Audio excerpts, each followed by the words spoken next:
Broadcasting from the spaceship in the sky to the simulation in the mind. Let's all embark on another journey of Conversations on the Fringe. All right, good morning, good evening, good afternoon, wherever you are in the world. My name is Josh. This is the Repill Project's Conversations on the Fringe. We are here tonight with Vince Tagliavia and the one, the only David Whitehead, DWTruthWarrior.com. And tonight, we're going to have some fun. We're going to kick back. We're going to relax. We're going to forget about what's happening in the world, the unfolding global conspiracy, and we're going to talk about another conspiracy that is occurring. At least we know it's occurring. We don't know really what it is, but we're going to talk about it. This is UAPs. This is UFOs. This is the alien agenda. This is everything that we can speculate upon and have evidence of. We're actually going to, I think we got a lot of content tonight as well. So cool, man. Vince, appreciate you joining us tonight. I know you got a lot of content you prepared for this show. And yeah, David, my pleasure. David, I know you got like hard drives of content on this topic. I'm going to keep it as loose as possible. I've been prepping too many big slideshows and notes, and we're just going to have some fun tonight. And Vince, so good to see you too, brother. And Josh, thanks for having me back. Yeah. It's a breath of fresh air after the Asperger's contest that we had the other day. What the hell was that? That was crazy. And I don't know. Can I say a few things about this? Yeah. We can, let's talk about it. Let's say a few. Kick into it. Okay. So for those that aren't aware, Josh and I had the stupid idea to try to bring on some flat earthers on our show and try to make a rational discussion and try to have both sides share their views and speak as gentlemen that care about the truth. That was our idea. That was what we wanted to do, and that's the whole feeling that was going into it. That's what it was going to be. And if you go on Badlands, which you should go check out, and you see the debate, I think within the first 30 seconds, it already starts to turn into a dumpster fire, and it never ends for 3 hours. So, but it was a very interesting thing. So my position is this is what I finished with. It's just one man's opinion, but it's what I believe. It's what I agree with. And it actually flows into the topic we really want to talk about tonight. And it comes from Giordano Bruno, where he's talking about, he's a Dominican, it's either Dominican or Franciscan, I always mess it up, monk in the 1600s. And he rebelled against the Catholic Church. And he started to see that there was patterns in nature, that there was sort of an infinite fractal aspect to nature, that there was some misunderstandings about what the scriptures were saying. And he said, I believe we essentially live in a vast, infinite universe, and that there's thousands, if not millions of suns and planets, and living beings inhabit those worlds. And all of the creation of the entire universe glorifies God. That the glory of God happens not just from one earth and one species, but from an infinite amount. And what I saw in that in the 1600s, and he was shortly thereafter brought down to the town square. They nailed his tongue to a fence and then burnt him alive in front of everybody to purge his soul from evil thoughts, I guess. Those were the fact checkers back in the day. And so I respect men like this that have just an expansive, infinite mind, that you read some of the writings, and sure, I don't agree with Giordano Bruno on everything, but that statement alone made me go look into that concept. And so that's where I come at it. And the reason I finished the debate with that was we had a lot of people coming from a very Christian or religious perspective on the whole flat earth thing. And so, and it seems to be the number one reason that people kind of gravitate towards it within the Christian community. And I just wanted to say, okay, fair enough. Everybody, you make up your own mind. I'm not here to tell anybody what to think. That was Nathan's job. I said, here's a different perspective that comes from somebody who rebelled against the Catholic Church. And look what happened. And I think it's an interesting thought. So I left that. I had more on that to try to bring it to a bigger scale, but I realized the kind of discussion we were having, and it wasn't even going to get close to that kind of insight about the Hermetic principle we've spoken about, the inner outer worlds, the above and below, the microcosmic, the macrocosmic, and how nature does things in patterns from scale, right? Top to bottom. Yeah. And if you start looking at the fact that you as a human being, every form of life starts out as a perfect sphere, right from the zygote, right from the cell, right from the egg sac that the female creates and chooses the shape of a sphere to actually grow you when the sperm meets the egg and make you into another cluster of spheres that grows in another cluster of spheres that then eventually turns into what you are. And so I went, well, the sphere is the most efficient structure in nature. It's the feminine principle when you look into ancient symbolism. And so I kind of wanted to get into this stuff just to say, hey, let's just zoom out a little bit and think on this level for a moment and see that if elements of your own body actually comport with that reality of what could be above you and around you, then we're looking at resonance, we're looking at patterns. And why would nature why would something mess that up? It just seemed odd to me. So that was one argument. The other arguments I tried to do were just very factual. Just let's do some experiment. They're observational.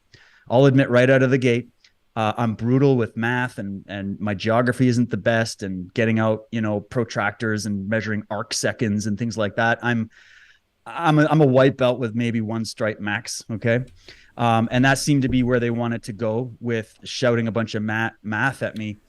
And I just wanted to keep it as, well, a lot of times when you hear these flat earth debates, and I've listened to so many of them because I'm just curious about it, you'll hear the accusation that the scientific community uses too much math and cartoon models, like you got yelled at for, Josh. I'd love your thoughts on that. And they ignored it and walked away. I'm going to go get some water. They didn't even watch it. And so I was like, okay, so we want to do math on a piece of paper to visualize something. That's what they're asking. But then when we bring a model that represents mathematical equations put into a cartoon that's not a good metaphor. That's not a good visualization of the math. But you'd rather just do the raw math. Okay. But I've also heard the accusation that science created a whole new language to confuse everybody with, which, I mean, in some senses, maybe, but you just have to have an understanding of it. But a lot of times they'll say, let's just go with observation. Let's go with sensation. Let's just trust your eyes and your ears and your sense. And I'm like, okay, that's a good place to start as a human being, right? Yeah. But you start to realize, okay, first of all, humans have really shitty night vision. Our limit of our sight is at a certain level. Our eyes can deceive us because we're actually seeing with our brain. All right. The eyes just filtering the light. And so actually, if the eyes are filtering the light and you're actually seeing with your brain, and the image is actually reversed within your brain before the picture hits your consciousness, then that means that a lot of our reality a lot of the way we see reality is affected by what's going on in our own psyche. Okay. And that was another point. Now they're going to say, well, it's actually nature and reality itself that is the illusion, that is the simulation, that is the, cage or whatever. But I disagree with that fundamentally. We've talked about this on Unslaved for years.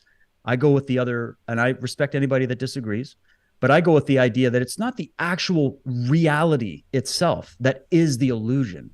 It's the illusion is in the mind that sees the reality. I'm there. That's where I'm at. Like it or not. So I threw these, I didn't get a chance to get into that, but I did ask for some observational experiments, and that was where I left it. And hey, it is what it is. I'll let the people decide. Right. Josh. Well, so I actually rewatched it last night. And I took a ton of notes, and I'm writing a Substack in response to it. Right when Patrick, because you had told me that, where we were going to start, and kind of like we had a set plan. The kind of when we talked to them, I didn't know who Nathan was coming in. I knew of Nathan, but I didn't know Nathan was coming in. If I knew Nathan was coming in, trust me, it would have been a completely different show. But I would have taken in his content before, because each flat earther is different. When Flat Earth Dave came on this show, I watched probably 20 hours of Flat Earth Dave content. I wrote down verbatim his questions that he asks. I went out there, found the answers, related that to my own experiences, gave it my own flavor, and it was a really good debate. Because basically, I enjoyed listening to it. Like, it wasn't hard to listen to that debate at all from either of you. Well, and here's the thing: is there's a question in the middle of the show with Flat Earth Dave, and I said, Dave, can you agree with me that everything that you've explained and everything that I explained can both happen on a flat Earth and a round Earth? And he said, yeah. And I said, so neither one of those proves a flat or a globe Earth, correct? He goes, yes. And I go, what's the next one? What proves it for you? Gravity. And I like gravity because I understand gravity. And when Patrick kind of shook his head and says, no, we're not going to start there, and he went right to, I'm going to ask you guys a question, and he says, this is verbatim. Do you have any evidence that the horizon is actually the curve of a presupposed spherical Earth? And then I said, oh, you asking me or David?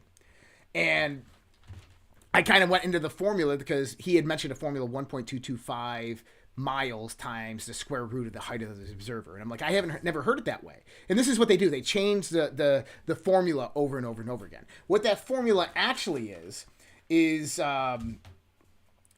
basically, it's the Pythagorean theorem. It's Pythagoras' theorem. That's all it is. Okay. And the interesting thing about that is when you approach that distance, when that distance increases and increases, he's absolutely right. It becomes exponential in the curve because actually what you're getting is a parabola. Okay? But here's the thing is you're not supposed to use that formula to calculate long distances. And you can go to any scientific textbook to see this. And I knew this when he said this, and this is why I said, no. He goes, so you don't have any evidence. I said, no, I agree with you. That you cannot see the curve at the horizon. The horizon's an arbitrary point. It's dependent upon the variable of my height. As well, it's dependent upon atmospheric conditions. It's dependent upon many other factors. And here's the thing. And I said this, and they try to tear me apart for this, but I was right. And they still don't understand why I'm right. I said 75 miles. I was doing the math in my head. So I took 24,000 miles and I divided it by 360. So if the circumference of the Earth is 24,900 miles, if you divide that number by 360, that number is 1 degree of miles. Is miles per degree, right? And that number is actually 69. So I said 75. I did it in my head. Sorry. It's 69. But that's the thing. They're saying, no, that's not true. You're not going to have 1 degree of curvature every 69 miles. Yes, you will. 360 degrees divided by the circumference of the Earth. That's what you get. And so this is what I was trying to point out is that, and I want everybody to do this visual experiment. Imagine this as 1 square mile. It's a 2-dimensional square, 1 square mile. You lay this flat on a table, okay? There's no curvature on it. But what they said, remember when he said it was 1 square mile of curvature has 8 inches of arc? Take 8 inches of arc over 1 square mile. Imagine that for a minute. Take a square piece, 2-dimensional square piece, and put 8 inches of curve in it. It's negligible. You don't notice that. Your eyes can't pick that up. They're not strong enough to sense that. Now, if you take the average height of a person, 6 foot, right? And so you calculate 6 foot, it's about 5.21 miles at the horizon. 5.21 square miles is about 40 inches of curve. It's a little over 2 feet. But that curve is distributed among that square. It's negligible. You can't see it. But as something approaches the edge of that distance that you can visually see, it's going to begin to disappear. The reason is because that 2 feet is now becoming relevant. And this is why ships and objects disappear over the horizon bottom up. This is why we can calculate where the ship is from the mass on the top, but you can't see the bottom. But if we zoom in, right, we're talking, I mean, even at 5 miles, we're talking about a negligible curve. It's only 2 feet. This is why you can zoom in with a Nikon, 9200, whatever they are, and see the whole ship. And this is what I was trying to say to them, but they just kept on attacking me and attacking me and attacking me and attacking me. And I'm just like, I got to the point where I'm like, let's just change the fucking topic. I'm done discussing this. I'm agreeing with you and telling you why I agree with you, and you're denying me that. Okay, and then said we disagree to disagree. Tell me about gravity. They told me it was density. I asked Nathan to define air, and he said it was a homogeneous anesotropic mixture of gases. But he's trying to tell me that density basically is why things fall down.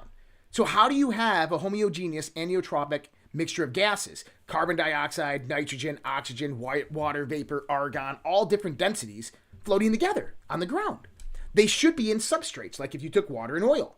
Density. They should all fall down and start collapsing on top of each other, which means that we wouldn't have air. And he knew exactly where I was going with this. And this is why he goes, I already defined it. Homogeneous. And he kept on repeating that. And he said, and then there's gaps. And I said, well, what are the gaps? And he says, you're not listening. And then I said, yeah, and I did. And he goes, 1, 2, and starts having an Asperger's stroke on he must be vaccinated. But anyways, the problem that I saw was that Nathan is a narcissist. I'll say it. I don't give a fuck. The dude's a narcissist. He has Asperger's and he's not very intelligent. He can repeat big words, but he doesn't understand big concepts, in my opinion. I think he has a little bit of understanding of these things, but not conceptually in the sense of how they're actually applied on a scientific principle. In the sense of saying density is gravity, that is probably the dumbest thing in the world, because what is density? It's mass and volume. What is mass? Right? Mass is the objects, the electromagnetic forces coming together on the quantum level. And I could have kept on going with that, and they would have just dug themselves a hole more and more and more, because eventually you have to say that there's something happening there. Now, he was talking about Riemann geometry versus Euclidean geometry, three-dimensional and four-dimensional geometry, and he was actually right on his supposition that Einstein had a problem with fourth-dimensional geometry and third-dimensional geometry and marrying the two, and he's absolutely right. That has now been resolved by the study of black holes in the general theory of relativity. But I don't believe in the space-time general relativity theory. I think that what space-time actually is what the physicists from the 19th century called the ether, what the old occultists and esotericists called the ether. It's a superluminal medium of propagation of things interacting with it. And I believe that gravity is the displacement of that field, and how that field pushes back against any object that displaces it in the sense of resonance and frequency. It's a long story, but they don't want to go into that discussion. They assume, and this is the problem, David, they assume you and I have the globe earth model and we fit in the globe earth model, and that's all we're going to talk about. And then you notice how they kept on saying, we don't have a model. If you don't have a model, why are we having this discussion? And how do you know that the earth is flat? You can't bring that determination that the earth is flat simply because you're trying to disprove the globe earth.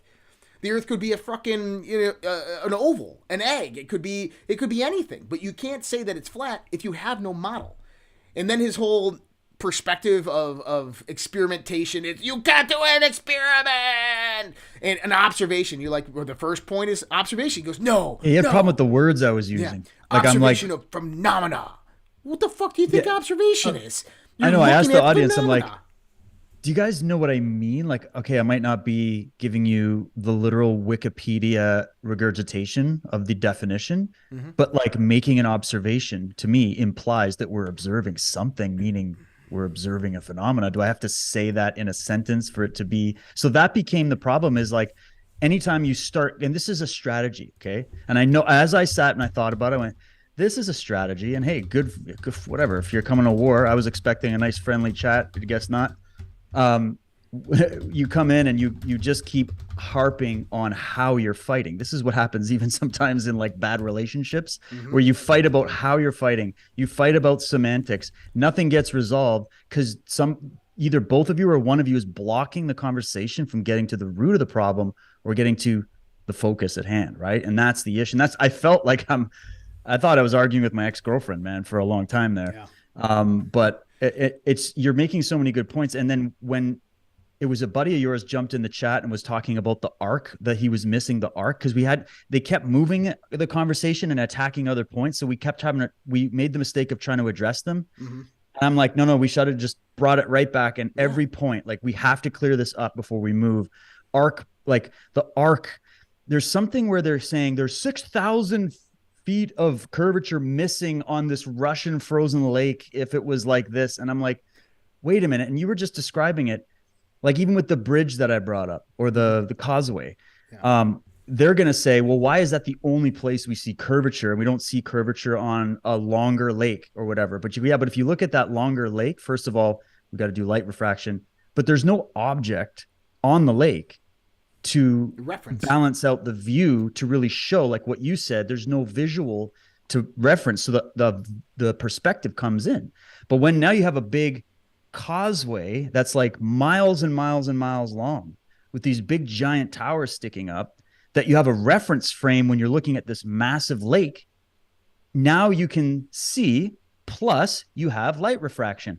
Now that doesn't mean it's illusion and there is nothing to see. It just means there's so many things you got to dig up and get into to explain how vision works, how light refraction works, how the arcs work, and how the visual aids work, right? Well, does that sound about right? Like, is that what you're trying to explain? You're absolutely. And I actually, when we were describing one part of that, of the bridge, Patrick was yelling at me, telling me that the moisture, the gases, the clouds, all these things produce visual deterrence. You can't see past these things. And he started talking about a cloud. I go, a cloud's a large conglomerate condensation and concentration of water.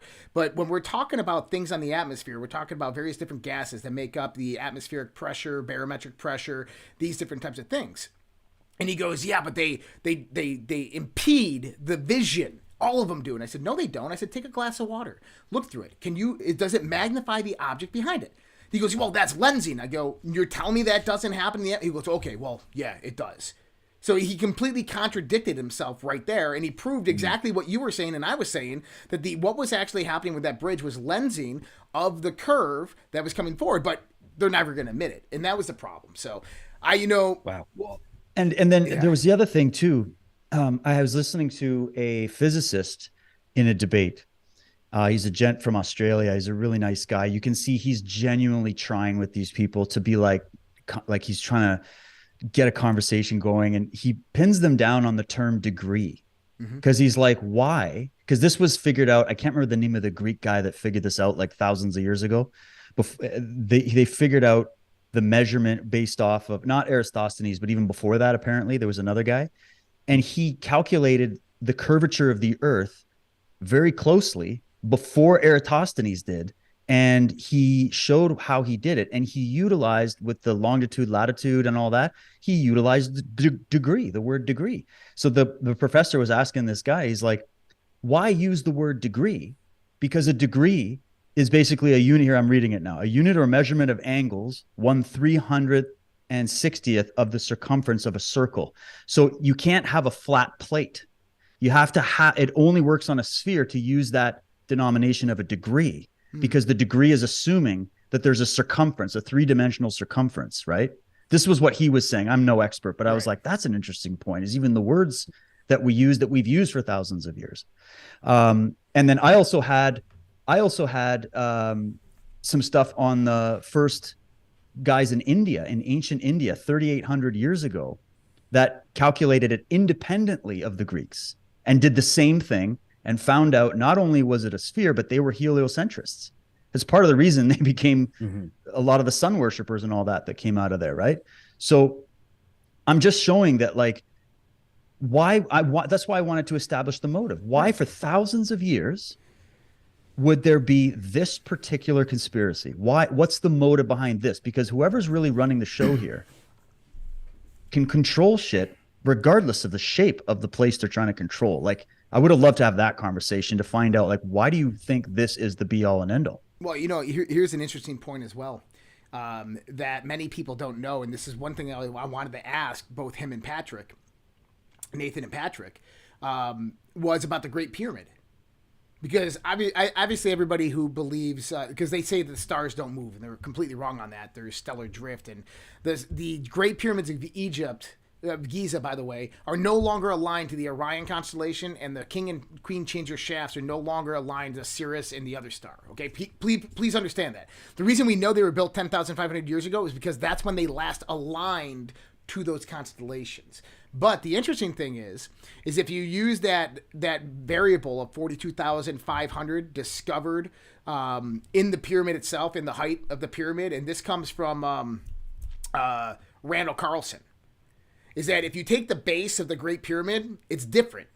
There's two sides that are equal and another two sides that are equal, and they didn't know why. The reason is because when you multiply them with that 43,200, you get the equatorial radius of the Earth, and then you get the polar radius of the Earth. This is a 10,500-year-old object on the planet, and that's kind of where I was going to go, is like, hey, how old do you think the pyramids are? And once they said that, well, then you got them. Because why would the Egyptians put the equatorial radius and the polar radius both in the Great Pyramid in the mapping of that actual monument? They would, and we know what they would say, right? They would say, it still doesn't have any relevance, doesn't mean, maybe we misinterpreted, maybe it's a coincidence. Like, it's like the way science tries to deny a lot of this, right? But it's still, like, I know what you're talking about 100%. There's many monuments that are, like, all these major monuments, Stonehenge, all these things are built off of the observation of the sky. The observation of the sky is what actually birthed a lot of religious concepts, even though people of various religions won't ever admit it. Yeah. But it's a fact that the first place that man looked up to was the sky. And I think that what happened is that because we probably got hit with a few asteroids, there's a whole thing on catastrophism. Either way, there's stories in both the the Bhagavad Gita, the ancient texts from all over that talk about mass destruction that took place. Mm-hmm. And so my thing is we don't calculate that into any of this discussion, because I think the real elephant in the living room here is that humanity is traumatized by something on a deep genetic cellular level. There's a genetic memory of deep trauma. Could just be a compound of all the shit, the wars and all that stuff we've been through the ages. But there's definitely some interesting stuff coming out of the world of catastrophism, especially new discoveries that are verifying that, yeah, we've had entire continents moved. We've had all kinds of stuff, maybe asteroids hitting, things like that. And so imagine before that, humans looking up to the sky and looking at it as literally heaven. Mm-hmm. Literally, the word heaven is talking about something that is heaved up, right? And they would study that and they would make relationships to the earth. And the whole point of religion was to bring heaven to earth, okay? But then cataclysm came. The fallen sun, the fallen star, the fallen this, the fallen that. You hear it everywhere. Something changed that. And I think at that point, humans were traumatized from that and thought that nature or the gods were angry or were displeased or whatever. And that was traumatic for the human psyche. And so there was a long period of time where we didn't observe the heavens as much as we used to. And it might have built a bit of an antipathy to nature and the natural world, which then bore a lot of concepts like the simulation theory concept. That's not new at all. It all goes all the way back to the ancient Gnostics, right? So some elements there to bring in. But really quickly, I was like, let's talk to the average Joe here. Because in this study of physics and all that, I am an average Joe. And so I'm like, I just want to go with what I've personally seen. Because this is what you hear from people that push this theory, is trust what you see and what you feel. Right. And so I have. And when I do the same observations that many of them talk about, I don't get the same results that they do. And then you start using equipment and you realize, this is why I kept trying to ask it. I don't even know if it got through, but I was trying to go, are we permitted to use equipment? Like, because I've heard flat earthers argue you can't even use a camera because like NASA could hack it, or it's just an illusion, or it's something and you can't trust it. You trust God-given eyes and that's it. But they can. But this is why I wanted to find out what version of flat earth are we dealing with, because there's actually many different sects that are all disagreeing with each other already. So I went, all right, so we're dealing with, and I said, can I use instrumentation? Can I use any instrumentation like a camera or a telescope to aid in this process? And of course they had to say yes, because we were already past the point where they were saying, we've got all these videos of them bringing the ships back when they zoom in. And so I'm like, okay, so I can use a camera. Because when I use a camera, if I get a camera with a good zoom lens and I put a solar filter on it, and all the solar filter does, it's not, I didn't email NASA and say, send me your solar filter. And then I put it on and it's like giving me a total like 3-dimensional hologram. It's just a solar filter you can buy for $10. And you put it on because obviously if you're looking directly at the sun, you should never do that shit. You're going to go blind. So you put a solar filter on it and you have it zoomed in, and you can either get an equatorial mount or you can actually do the work of following it the entire day for multiple days, and you watch it set zoomed in, right? You'll see that the angular size, and this is what I missed, but this is what I meant, the angular size of the sun based on the observer, like in relation to the observer, okay, does not change throughout the day. It would have to if we're working on a flat earth and getting further away. The close sun that has to go, like, because think about it, like they kept saying, I made no such claim. I made no such claim. I'm like, well, but we're talking about the model. Like your model has to work in one way. We don't have a model. And then I'm like, okay, so what about the concept? Like, how does your sun work? And why wouldn't they answer it? Did they answer it? I'm like, can you tell me how the sun works? You should have been I don't know. So you claim no model, so you're not a flat earther then. That's what I was also saying. But even Jeranism and all the top guys will say, yep, we don't have a model. We just have critiques for your model. That's the end of that. That's what they are. There's like, and I'm like, okay. we were trying to argue the point of experimentation, doing experiments, and we had to change it to test, right? And even even a bunch Patrick, of tests. Even Patrick was arguing this, and Patrick says, I've watched hundreds of them online. And I said, Patrick, aren't we in the age of information warfare? Aren't you not supposed to believe what you see that's coming? And he goes, well, yeah, you're kind of right. Well, what experiments have you done? He goes, none. I mean, the absurdity of that level of logic. Like, you and I, we can't go out there and test this because they've already done the experimentation because he watched hundreds of videos. But they don't want to go out and do tests themselves. Yeah, and I'm just sitting there going, this. That's why I'm like, I gotta go. This conversation's fucking over. Like, I was done right there when they were like, we don't want to do experiments. We've already seen videos. And I'm like, I'm glad you guys sat down and did that, though. I'll say this. I did get a few new ideas that I hadn't had go through my skull yet. So I appreciate that from that. But I do think it's a shame that they had a conversation so focused on semantics of language that is a tactic to, obviously, like David said, fight a war with words instead of having a conversation and helping each other through it. That was ridiculous. It was extremely entertaining, and I hope you get that. I hope you get that. Are you not entertained? It was Stop interrupting me. 1, 2, 3, 4, 5, 6. After he fucking interrupts you, he would literally interrupt you, and then you'd be like, "Well, hold on," and he'd be like, "Don't interrupt me." He reminded me of like a fucking a Asperger's version of Data from Star Trek, right? It became a psychological evaluation for me as well during it. Yeah. I'm just like, dang.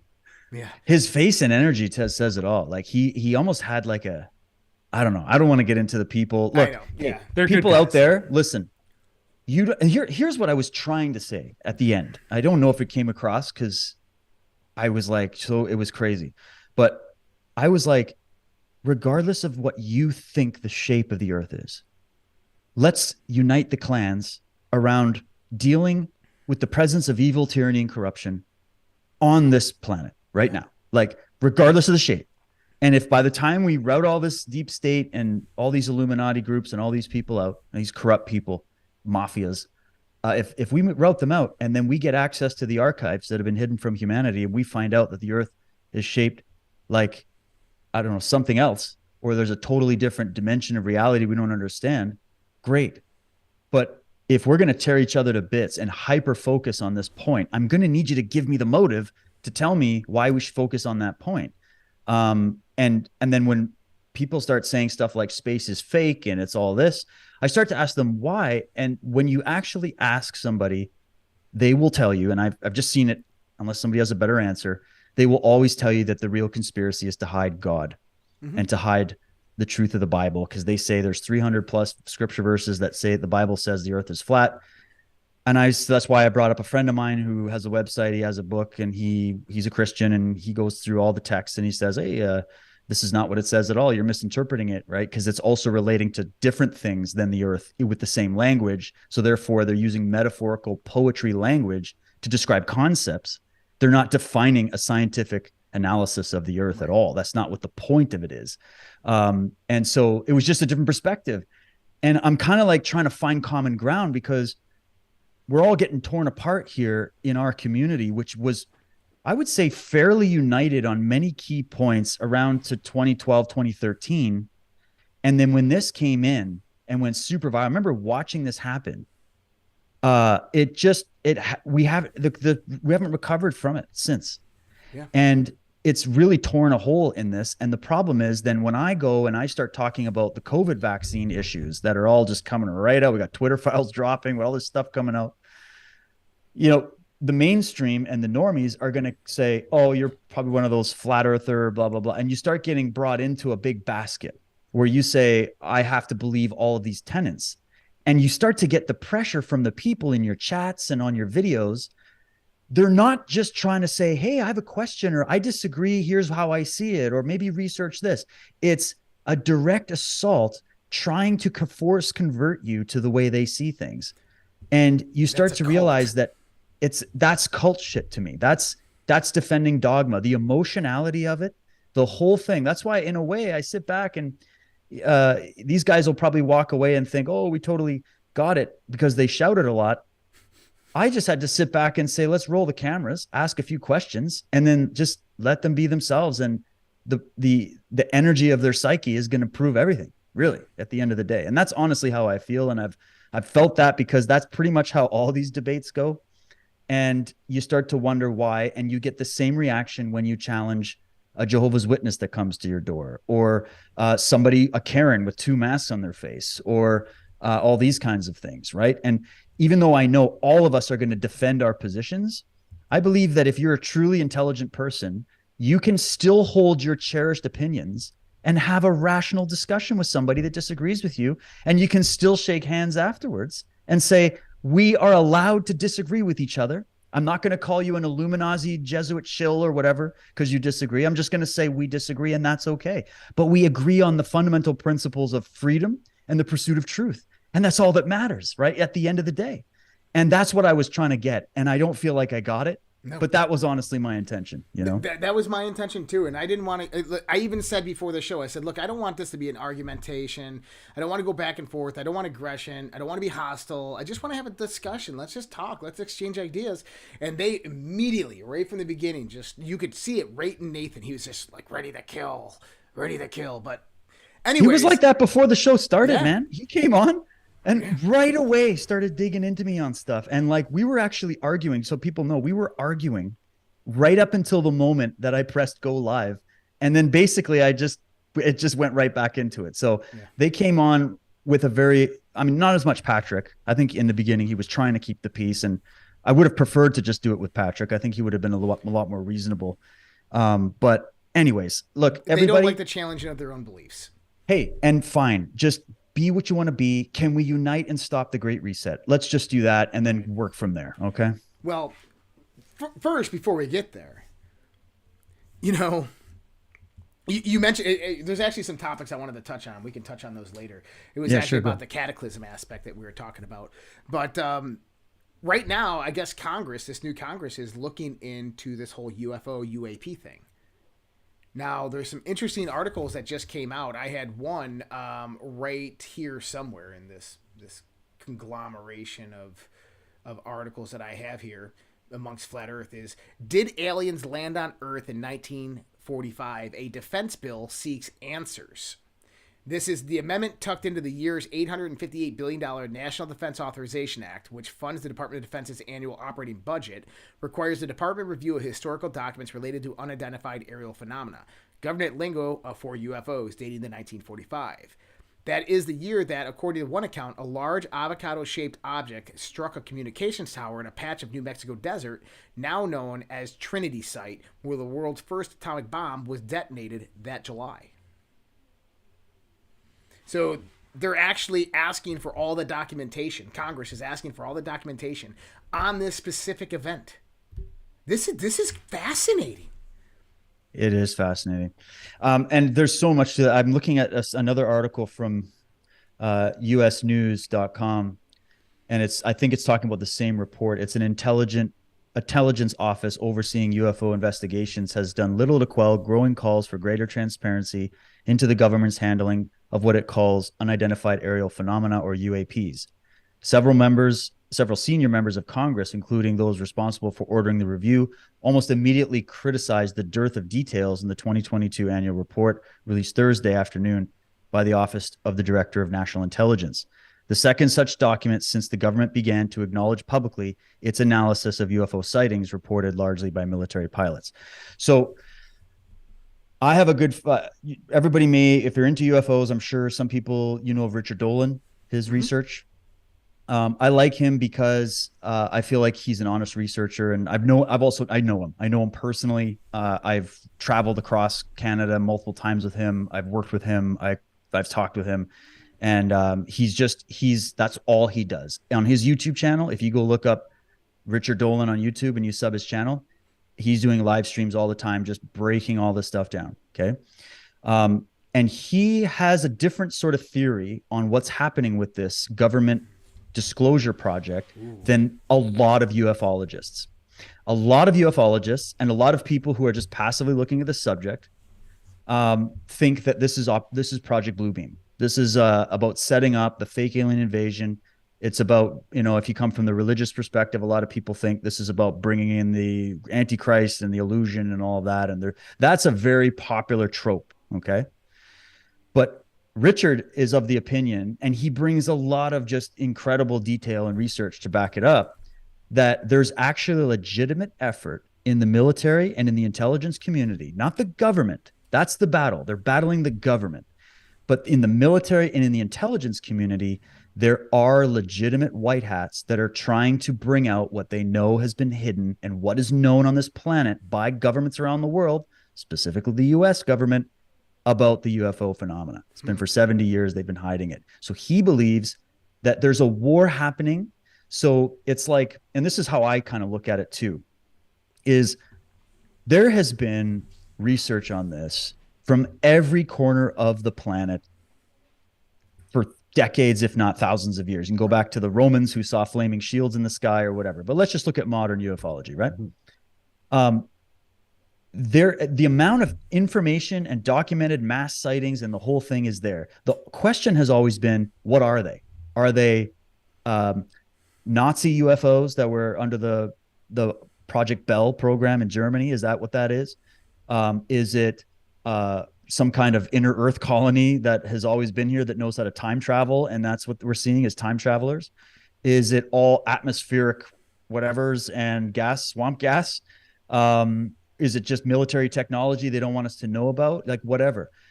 When I asked Richard about this to define it, he said there are many sightings that could easily be chalked up to, actually, most sightings are misidentified things.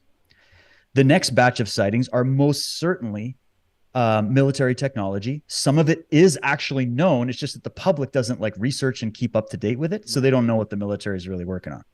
And then some of it even still is stuff that's classified, right?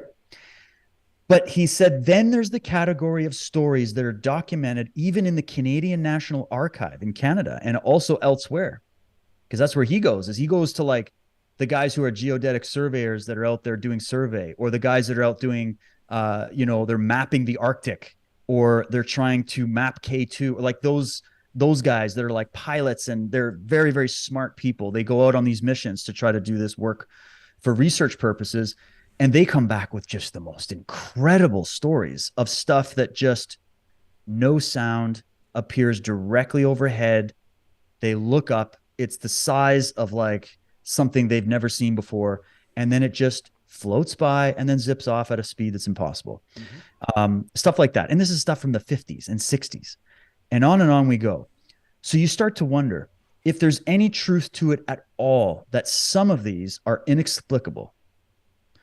Then there must be people in the military intelligence that have known about this. And how long do you think they want to hold this secret back? Because I think many of them wanted to hold the secret back because they legitimately thought that this information would melt everybody down and it would cause mass chaos. It was in their reports, right?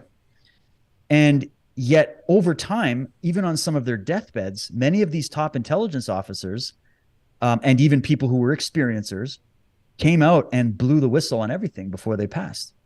And then that now started to get confirmed by people that are still in the military and the intelligence programs that are up against the deep state.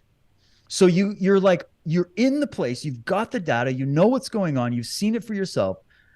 You don't, where are you going to go? Everybody's going to call you crazy. You've got a whole firewall trying to hold that in. And so what do those guys do? Well, maybe they align together, and they also find people in other countries that feel the same way at high levels, that have classified information from Russia, from China, from India, anywhere.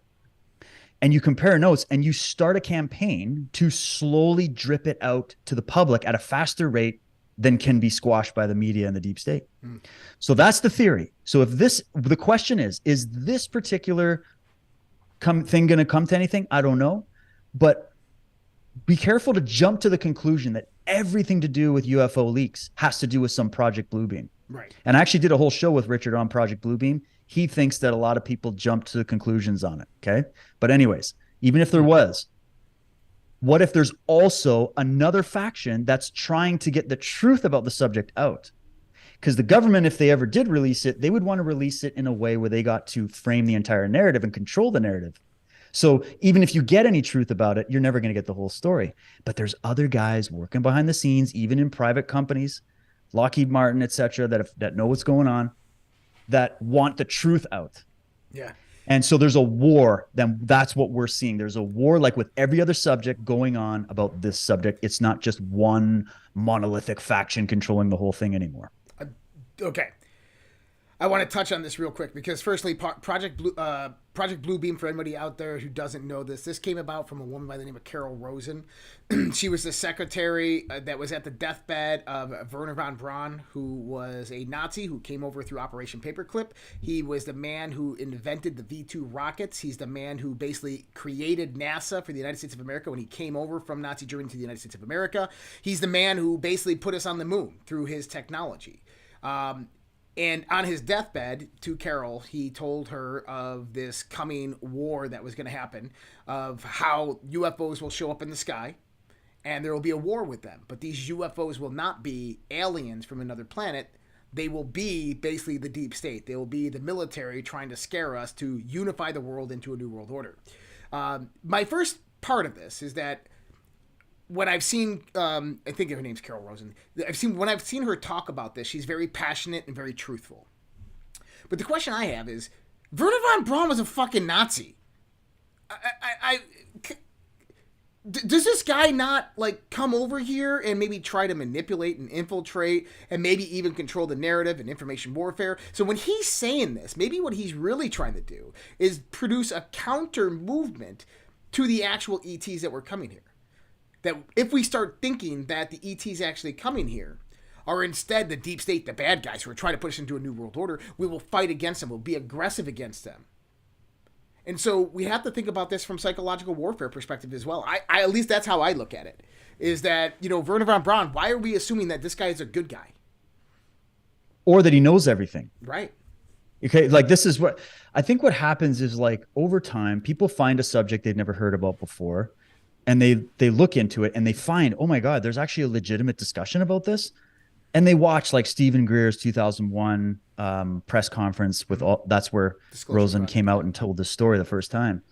That then strikes people a certain way, as if it's now the new 10 commandments, right. That what she was told secondhand by a dying old Nazi who could have just been a scientist everybody was sort of forced to be in part of the Reich. He might have even, there's another narrative out there that maybe Werner von Braun wasn't a bad guy. He was just like all Germans at that time of his caliber brought in, and you literally are like, you will serve the Reich or we kill your family. And so they serve him. And then maybe he looked at it as, I want to come to America and be free of this shit. Like he might've been, there were many of those kinds of Nazis.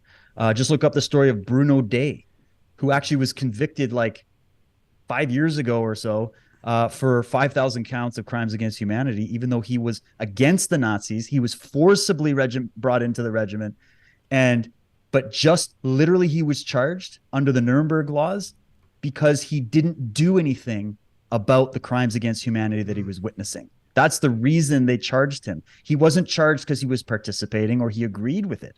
So I just want to bring that other perspective in too. And I'm not even settled. I don't even know. Yeah. I think one guy telling a story on his deathbed is compelling, but that's one source. And yet that is literally the gospel within much of the UFO community, is anything that was said at that Stephen Greer conference. Now, there was a lot of good stuff that came out of that conference. Interestingly enough, 9/11 happened shortly thereafter, and the world totally forgot about that whole conversation. Yep. I'm not saying that was the reason. That's interesting. And then now you have other insiders that have come out. We have the Wilson memos that have come out, which there's hours and hours and hours covering the Wilson memos. Yep. Sorry? Admiral Wilson. Yeah. Admiral Wilson. Yeah, Admiral Wilson. We have many, many, many other insiders from America, let alone trusting old dead Nazis or collaborators or whatever. We got American patriots who are dying saying these things. Why aren't we listening to them and choosing to go with this narrative? I think it's because, I'm just going to say this, man, and you let me know what you think. I've looked at this subject probably longer than, well, I've looked at religion, mythology longer, but ufology was always just a pet interest of mine. I was fascinated by it. I'm curious about it. And I've seen it morph and change. And I think that this subject is ridiculed more than many other subjects. And it's ridiculed from a lot of angles, because I think it's literally the most uncomfortable subject for people. I think there's a reason people find the theory that fits their feeling, because there's a lot of anxiety to humans feeling like there might be something above them in terms of the apex predator line. Okay, we feel, and we're genetically programmed to feel this way as part of being a human being, that we're the top of the food chain on this planet, and that we've tamed nature and we control this place. This is our home. This is who we are. Okay. And so to think that there is something above us in the food chain, meaning a civilization that might also be human. Okay. By the way, there's another theory we could throw at you. It might not be what Hollywood's throwing you, but that might just be farther along the curve, even just in terms of intelligence, knowledge, and science, and all of that understood and developed and mastered. Okay. So civilizations that, let's just say, even if you found one that was only a couple hundred years ahead of us, okay, it'd be like us going to the tribes living in Papua New Guinea who still worship airplanes that fly overhead, right? It'd be the same thing, just with a couple hundred years in advance of technology of where we are, let alone maybe 500 years or 800 or 1,000 or 10,000, or off we go, right? So for us to think like that and then realize there's something flying around in our skies with impunity, whatever it is, that's inexplicable. And it's the one word that, I don't care if you speak other languages, you can go to Latin America, you can go to China, you can go anywhere in the world and bring up UFOs and everybody knows what you're talking about. It's that ubiquitous. It's that, fascinating. So to wrap it up, I think even though we're fascinated with it, we want it to be Hollywood. That's why the movies do so well, because we're so drawn to this subject for some reason as humans. And so we're fascinated with it in a right brain sense. The right brain, the creative side, is like, yeah, it's fascinating. But if I start bringing data, documents, whistleblower testimony, evidence, videos, eyewitness testimonies, mass eyewitness testimonies, which destroy the whole, it's just psychological DMT trips, then all of a sudden I'm bringing that fun little fantasy of like the Marvel Avengers version of the subject over to the left brain now, where you're logically sitting there going, holy shit, what are the implications for my reality now? Right. And if you have any attachment to most of the myths, dogmas, and stories that humans tell themselves, it's going to shatter that paradigm, man. You're going to have to think about everything differently. And that's why it's difficult. And I don't blame us. I don't blame us poor humans for having this problem. But my question is that a blind spot?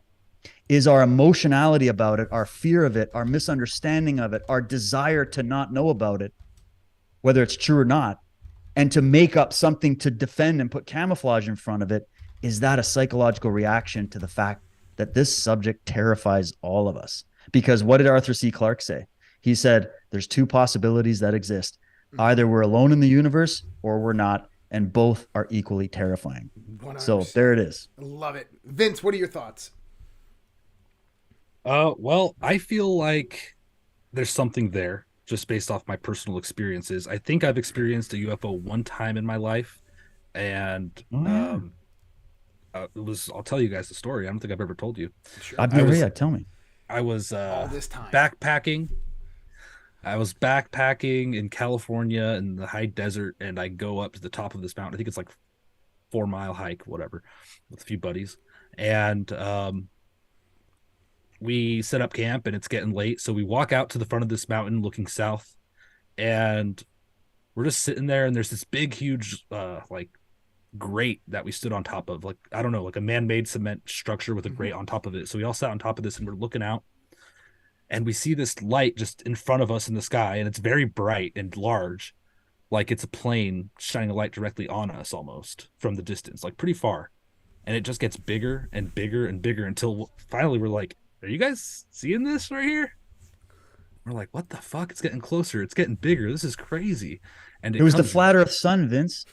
Pretty much. It came at me like the flat earth sun. I couldn't resist. It came right over us, and then it just went out of view, and it didn't have any sound or anything. And we made that observation while we were there, and it just blew my mind. And we just carried on with our night and sat around the fire and bullshitted, but totally blew my mind. I might have seen another one, though, and this trips me out. Look, I'll have a question for you guys after this, but in 2019, it might have been 2020.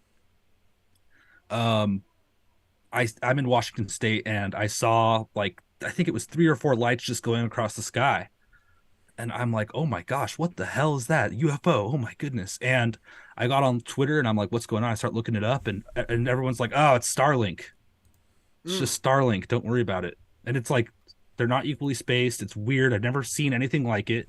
And it's just going, all 3 of the objects, or 4, I don't remember, are going the same speed across the sky. And so I go to the Starlink map and I try to verify that these are the Starlink satellites, and I couldn't verify it. So I want to challenge you guys, David, Josh, and everyone listening. Can you verify that these sightings are indeed Starlink satellites? Because I can't. So I want to touch on this because I remember when this happened. It was 7 objects in the sky. You're freaking out about it. You're like, what is this? What is this? I remember you were posting about it. I had a TikTok at the time, okay? And so many people were coming out and they were seeing it all over the country. We saw it in Colorado, okay? And sorry, this is 2019? Maybe 2020. Do you remember? 2020. Like it's pretty recent though. Okay, it was 2020. Mm-hmm. And it was about a week after Starlink, a few weeks after Starlink was started launching, okay? And people are like, oh, it's just Starlink, and everything is like, oh, you can check it on the Starlink tracker, it's just Starlink. Here's the problem, is we haven't seen them since. There are more videos out there. I haven't seen them since, and they're sending satellites up all the time. I'm someone who watches the skies on a nightly basis. Okay, if I go outside, my head is that way. I cannot look straight or down. I'm always up. I look for these things. I can't find them. That's the same year. It is actually about a week later, the next weekend, that I was in my backyard and I got like a really high-powered laser. And I'm out in my backyard and I'm sitting down and I'm just pop, pop, pop, pop, just doing pulses into the air. And I'm watching, and I already saw like 2 kind of like satellite type UFOs go by. And all of a sudden, I see this flash of light, boom, and it stops, boom, stops, and then starts moving slow, right where I was pointing my laser. So I keep on pointing my laser there, and another one comes in, boom, and I'm recording this on my phone. Are these the same size as like the satellites we see? Yeah, that this just is look like stars? You can tell this is in space. It's the same size as satellites, but you see like a flash coming from like a distance in the night sky, right? You see like dim light getting brighter, brighter, brighter, and it stops and then starts moving really slow. And so it was kind of like, for me, it looked like they were coming out of light speed and then moving real slow. There were 7 of them. I got 5 of them on camera on the video. Okay? Yeah, do satellites like accelerate like that? No. And so Have you ever seen these lights are like moving through the sky and all of a sudden they'll just dissipate? That's them moving away from the Earth this way. That's I've seen those. Right. And that's not a satellite. Satellites don't do that. So, like, I've been trying to figure this stuff out, what those lights were that Vince saw. And they were being seen all over the country. And then all of a sudden, it just stopped. And you go out there, and apparently you can see them, but, you got to be out there at the right time spot. I have never seen them since that point in time. And people were seeing them all over the time. It was the same time that this video right here was captured. This was actually Vince. This was a week before this actually happened. It was. So yes, this it was. will give when us. Was this? So I'm gonna, guys, give me 1 second. I'm gonna go into here. I'm gonna switch to this frame, okay? And now I'm gonna share screen so everybody there can see this. And we're gonna play this video real quick.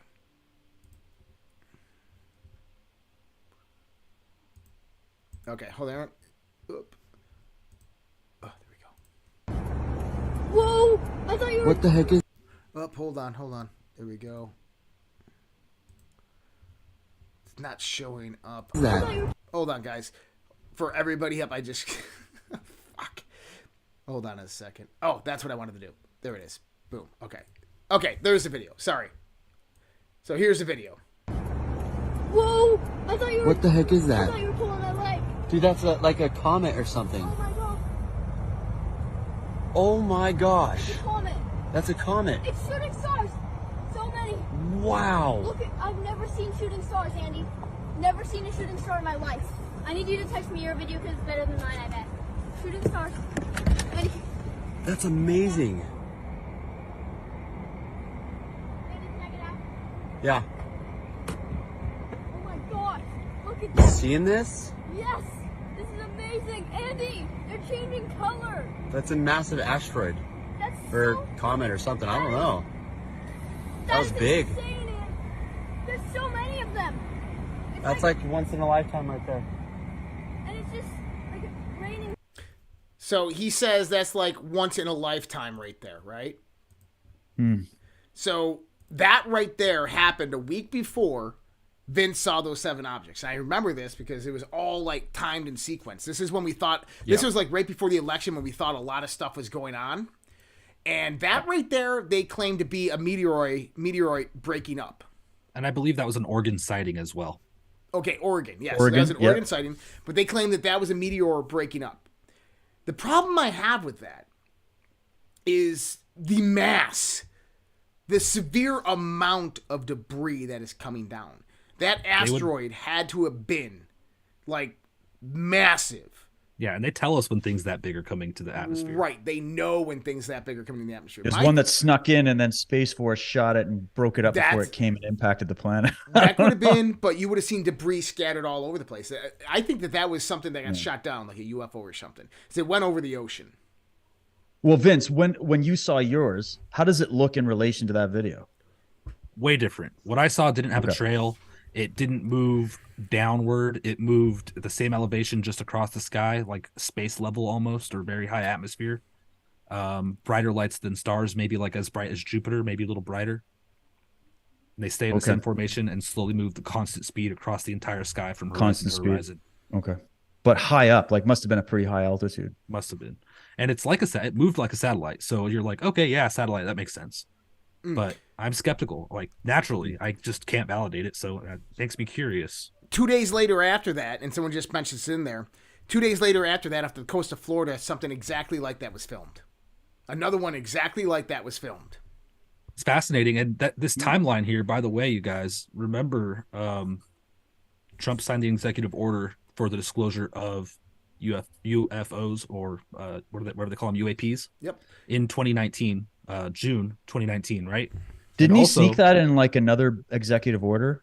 Yeah, about something else? I forget it was kind of an afterthought in another for something larger. This was the same time as well that Jaime Ashed, the former head of Israeli Defense Ministry Space Directorate, who is 81 years old, giving an interview. Basically, he's a former general in the Israeli security forces as well. This is the same time he came out that said that Donald Trump had met with the Galactic Federation. Oh my gosh. And the Pentagon's top technology officer resigned June 23rd, 2020. So 1 year later. So I don't know. I think that there was something going on there. That's just definitely. my opinion. Okay. I'm just going to throw this elephant in the room and just see what you guys think about it, and especially in the chat as well. What about the theory? It's just speculation. We're having fun here tonight. It's Friday Night Fringe or whatever. We're having fun. Okay.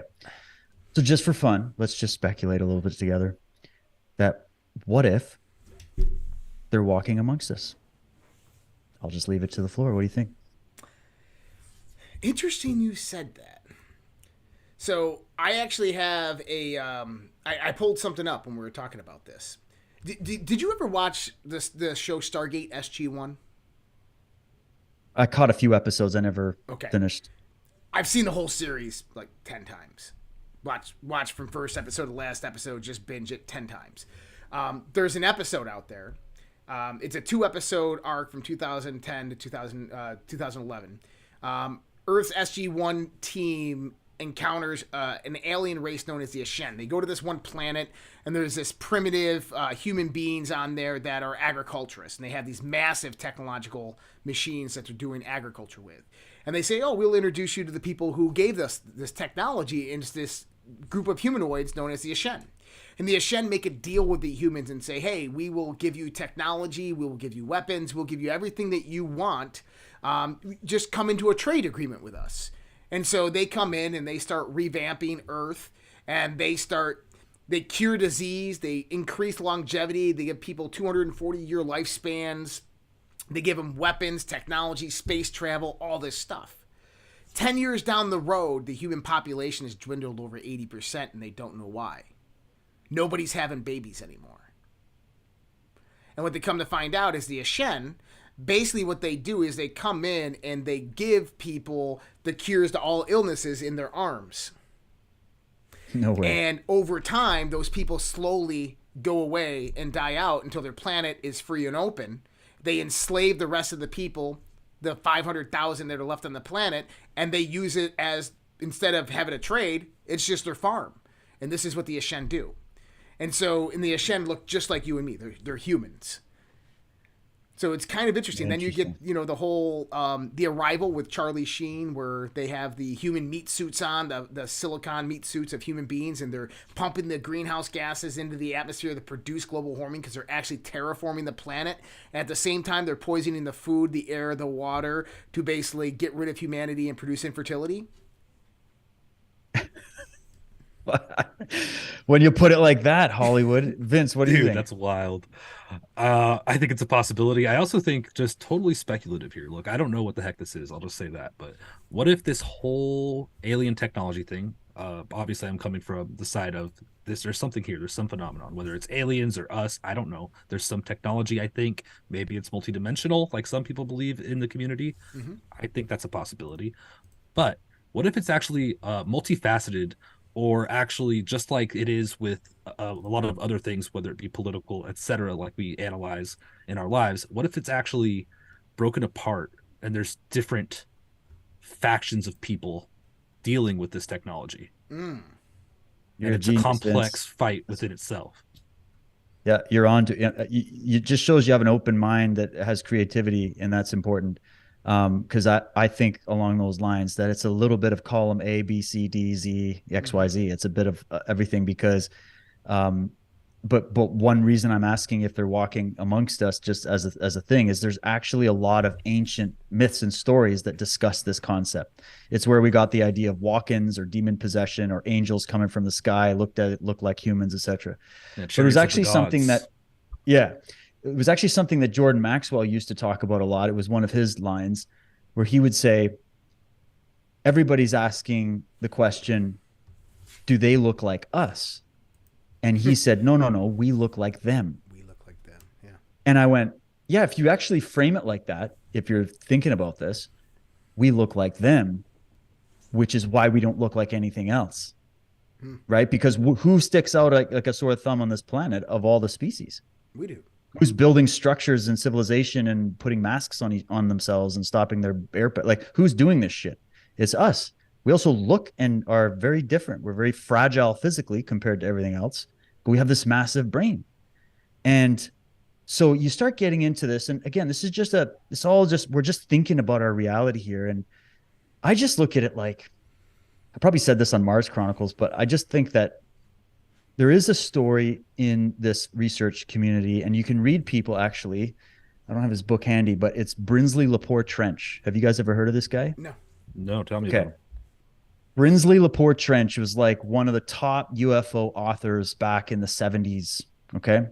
And he did such good. He was also like I don't know if he was like a baron or something. Like, he was not just your average Joe, and he has all these science degrees and everything. And he wrote extensively about the UFO subjects. I think it had to do with his own experiences. But he writes his books with data that's hard. You can't even find on the internet, because it's documented with pictures and stories and articles, and like bringing out the microfilm in all of his books. And there's a lot of these types of books out there where if you're out there Googling shit, you're actually missing so much of the actual knowledge that we in the alternative field have collected over these decades, and that thankful these guys preserved it. So I always recommend people start with Brinsley.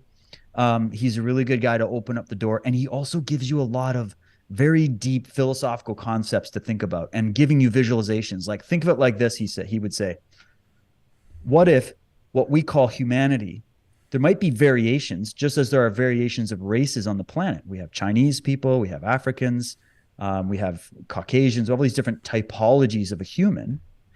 And then on the planet, we also have different typologies of life. So consciousness expressing itself through different forms. And look at what's coming out of the bottom of the ocean. They're still finding new stuff all the time. That looks as alien as you can get, some of the stuff they're looking at in the ocean, right? Mm-hmm. So he's like, what if life is as diverse as we literally see on our planet every day, including who we are, but multiply that and you understand it. So if that's the case, Josh, we've spoken about one of our favorite films on this subject. We did the whole thing on your show. Yeah. Jupiter Ascending. Jupiter Ascending. Why does it keep drawing a blank? where it's literally discussing that, where they're saying there are multiple types of different types of life that evolved into conscious forms and even advanced their technology. But there's the funny how the steering committee guys, the big boys that control the whole thing, that own Earth as part of a big corporate merger or something that they did, are humans. And so one of the things that Brinsley speculated on, and many others, even Bob Dean, Bob Dean, ever remember him? May he rest in peace. Used to speculate on the fact that when the Bible and these ancient scriptures are talking about angelic beings, or that God made us in his image after his likeness, right? That there was a human civilization that is galactic in our galaxy, in the Milky Way, as far as we know. This is the theory, that humanity was seeded throughout the galaxy. So however we got to be what we are and came to this Earth, that was done all over the galaxy. So there's multiple versions of us everywhere. And there's all this time and space that's separating. But what if it's even local to our solar system? And obviously the science people are like, no, it's impossible, whatever. But of course, this is where I think we're dealing with some of the cover up here, and possibly why we're covering all of this up, is that we could be dealing with, just as we have humans on the planet fighting for control, we have a World Economic Forum and all these people trying to make a world government. Who's to say that that's not something that could be going on the galactic scale? And that maybe, this is where the speculation comes in, Earth and what's going on here is actually just a little microcosm of what is happening on that macrocosm. If that's the case, I think the worry of people overreacting and causing destruction after learning that truth could be worrisome, actually. Maybe there's some kind of effort to slowly release the truth on that. I don't know, but that might be a strategy if the truth was inevitable to come out. But if that was the truth, and it was proven to me to an acceptable point to where I actually believed it was real, I think I'd be okay with that and be able to live on. So there's actually I think a lot of things that support this. Number one is I developed optimization theory, and this also comes about through the law of correspondence and Hermeticism, which is basically where we get as above, so below. And if we look at the replication of nature, the cyclic actions of nature, right, then this pattern repeats throughout the entirety of the universe, which means if life is teeming on this planet, it's teeming on all planets. And just because we can't see it doesn't mean it's not actually happening. It could be happening on different frequencies, dimensionalities, such not. Going back to Stargate SG-1, and this is interesting that you said this, there was a race of beings that is like they're discovered really early on, and they're known as the Ancients. And this is where a lot of the technology comes from. So basically, there's these the Goa'ulds, who are the bad guys, and they basically are vultures of technology. They go and adopt other people's technologies. But they discovered technologies that existed all throughout the galaxy, and they start taking it in and calling it their own, and they become the gods of Egypt and the gods of Olympus and so forth.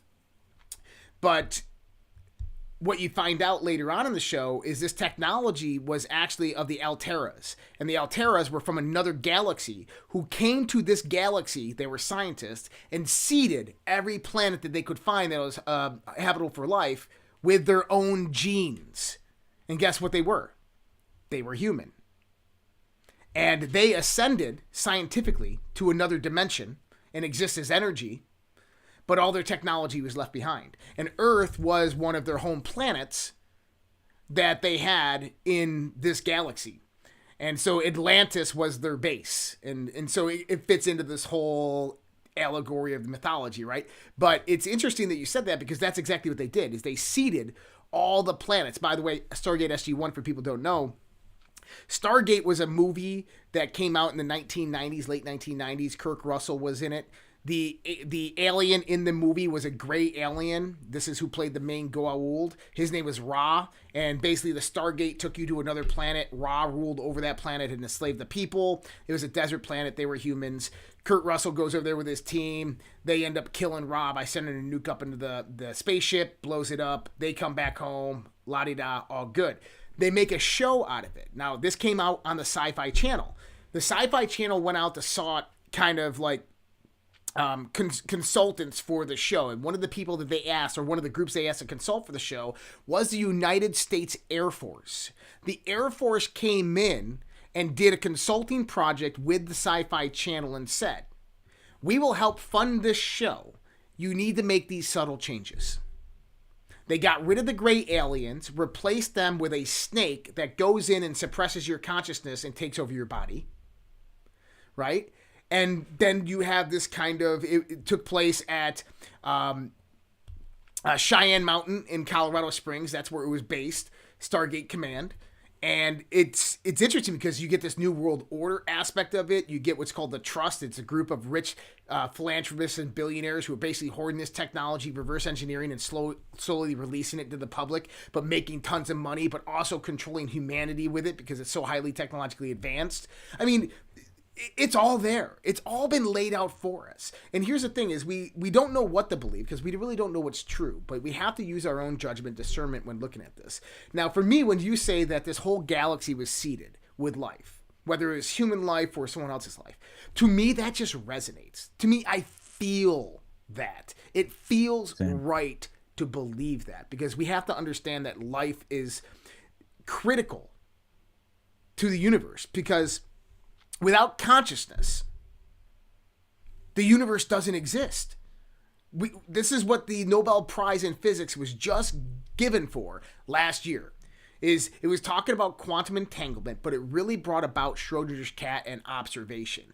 Is that when nothing is being observed, the universe exists in a non-localized state, as in the whole universe exists in probability. It's not there. It doesn't exist. So right behind you right now that you can't see does not exist unless you turn around and observe it, which means that the universe, in order for it to exist, consciousness has to be present.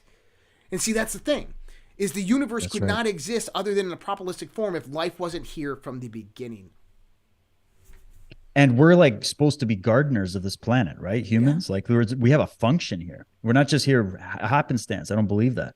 And so maybe if there are life-bearing planets, the resonance field of that planet can actually evolve if it's being tended to, just as your garden grows and thrives when you manage it, when you take care of it, or that little bonsai tree, who's going to do that, right? Mm-hmm. Nature will just grow it rough. It's just there's a certain process there, but humans have this unique ability to, we also have the same destructive qualities, but the positive side is that there's an aspect of us in nature. There's a spectrum. And even German mystical naturalist Schelling used to speak about it. I use this quote a lot. This is one of those quotes that blew my mind when I finally realized the weight of the statement when he was talking about what nature is and what spirit is.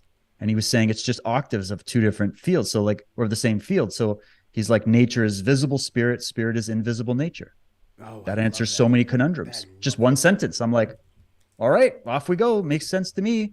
So what we're seeing is dimensions. So that means that there's a term that's used that's like phenomenological. It's a big, ugly word, but phenomenologically, meaning you are experiencing the phenomena you're describing in a way. Mm-hmm. You are here existing and living right now. So it's not insane to think that there are others like you. Just as right now, Josh, people would say, oh, you can't prove it, you can't prove it. Yeah, but I can't really, I've never been to China in my life. Does China exist? Are we being lied to by all the Google images and the knowledge of China existing on the planet? Like, I haven't physically gone to verify that China exists. I haven't been there. I see Chinese people that I'm told are Chinese people. Like, maybe I'm like, you can keep going, right? Yeah. But you think rationally about it, you go, no, I've seen enough evidence and I have enough trust in that evidence to think that China does in fact exist and is a real place with real people and a culture and a history and all of that. I'd love to visit and totally verify it. But just take that an inch higher and think, well, I've never been to a faraway planet in the galaxy or another galaxy to verify if there's life. But phenomenologically, here I am. So therefore, the potential exists. So it's not, what I'm trying to establish here is that this isn't a crazy idea at all. In fact, it makes more sense than all of the other theories to me. It really does. Because I think a lot of our other theories are due to the fear of this being true. Right. Whereas why is there people like us who are like, I'm scared of that being true. I want this infinite universe to be true. If I were to prefer something, and yeah, I have a bias towards it for a reason, I prefer that idea that just as there is a virtually infinite amount of types of life on this planet, why the hell are we saying that it's such a closed system? And so when we think about that and we go, all right, humanity seeded throughout the galaxy, as well as probably a multiplicity of other life forms, just as we see here. Like, here's another interesting thing to think about. You know, all this talk about the reptilians and everything, right? Mm-hmm. Well, people would immediately go, you're freaking crazy, la, la, la. And of course, I don't have any evidence or anything like that, but I have some interesting thoughts about it. Well, reptilians are reptiles, and we are essentially mammals, right? Even though a very interesting thing happens when we're going through the process of coming from an embryo all the way up to being a fetus and everything else, we actually like have certain reptilian characteristics. Mm-hmm. And there's a theory that reptilian DNA is mixed with mammal DNA to produce the human. There's also the theory that it's the whole aquatic ape theory, which a lot of people would just say is crazy, and maybe it's true, but it's just another way of looking at it, that we're a mix of chimpanzee, like the monkey and all of that, and dolphin, or like the water mammals, right? Which is why there's such a resonance field between humans and dolphins. I don't want to get into it. We're just speculating, putting it all on the table. And so then I think, well, what if there's a variety of types of life, and that this mammal form that we are isn't the only form in nature that developed intelligence to that level? Right. I mean, all life has intelligence, but the particular cognitive intelligence that humans have. So there's a theory, there's an idea that certain strains of the genetics were more reptilian, and that just as mammals evolved and developed into what humans are, or was assisted to evolve to that point, there was certain subspecies of reptilian that were also evolved in consciousness to that point. And then because of that reptilian strain's ability to mimic its surroundings, as we see with chameleons and other things in the reptile kingdom, snakes can change color, etc., that some of these lines were able to also look more humanoid, and maybe even did look humanoid. And so it's just a crazy, wacky thing to think about. But if you really think about it deeper, you go, well, I'm here. We're supposed to be mammals that evolved with intelligence. Who's to say there aren't other types of life that also develop that kind of consciousness? There's even people that think whales have even more intelligent capacity than humans. Wow. They're just whales, they right? They just failed to get opposable thumbs. I guess they just didn't invent Xbox or whatever. Like, we're just a different type of species. So there's different types of intelligence, right? So there could be an intelligent insectoid. Intelligent insectoids. That's what's that movie where they fought the insectoids? I know what you're talking about. Oh, what the hell was this? The most famous one. I don't know. It's hard to talk about this subject because it's such a minefield, but you gotta just start. We're just creatively thinking here about ideas, because there's been many stories of reptilian-like humans interacting with humanity that also go way, way, way, way back. It's even pictorialized in a lot of cave art and symbolism and everything. And yes, I could get into the possible reasons for that. Yeah, dude. But you start to go, well, what's with all the stories? And then what's with very intelligent observers actually talking about seeing these types of things? And why did Sorry, go ahead, Vince. Why does the documentation of these reptilian creatures match in carvings in South America and carvings across the other side of the world in like Egypt and stuff? Right. Yeah, that aren't supposed to have met. Right. Yeah. So I saw this the other day, and it's kind of does and doesn't have something to do with what we're talking about. But do you know, like, the cave art that's been found around the world? Some of it's 50,000 years old, some of it's 20,000 years old, but they have various different things within caves of cave art. And people remember the buffaloes or the what are they? The woolly mammoths that were on the cave art. Well, a dude, an engineer, or he's not an engineer, he's like just a normal dude in the UK. He started noticing something that everybody else had noticed, and it's these little dots that all these cave paintings all around the world, these people are disconnected, okay? All around the world, all had these little dots. And he wondered, I wonder if this could be a language. And so language, we know, only goes back about 8,000 years in the sense of kind of written language. But this would have been the first known account of written language.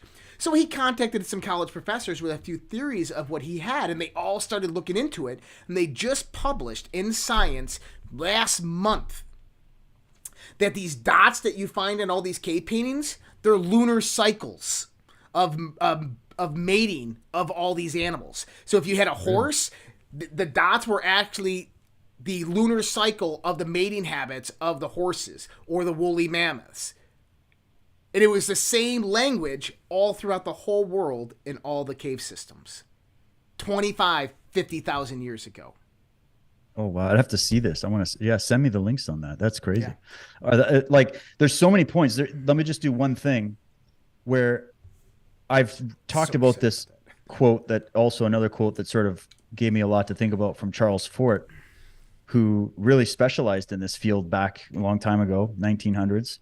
And it's the quote where he's saying, I think we're property, we're owned by something, all others warned off. And I'm going through the detailed version of the quote, and it's giving the example, first you have to find out that you're owned, and then you find out the whyness of it. Right. Because the minute you talk about something, people go, why? Like, they want all these other questions. Go, no, you first have to establish and just realize that you're owned by something before you establish the whyness of it.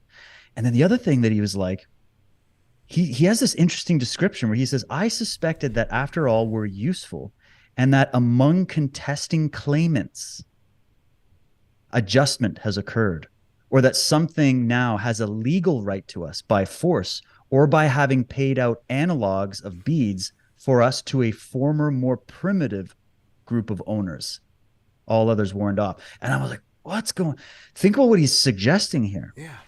That we had original owners, the Anunnaki, the Nephilim, the fallen angels, but that was a more primitive form of the group that came later and essentially bought us from them, or made an agreement by force, or had more ability. Because the theory is that if there was this fallen group and they were physical beings, not some, misty, hazy spiritual thing, or maybe they're dimensional and there's both. But if they're physical beings that were here, they might have been stranded here.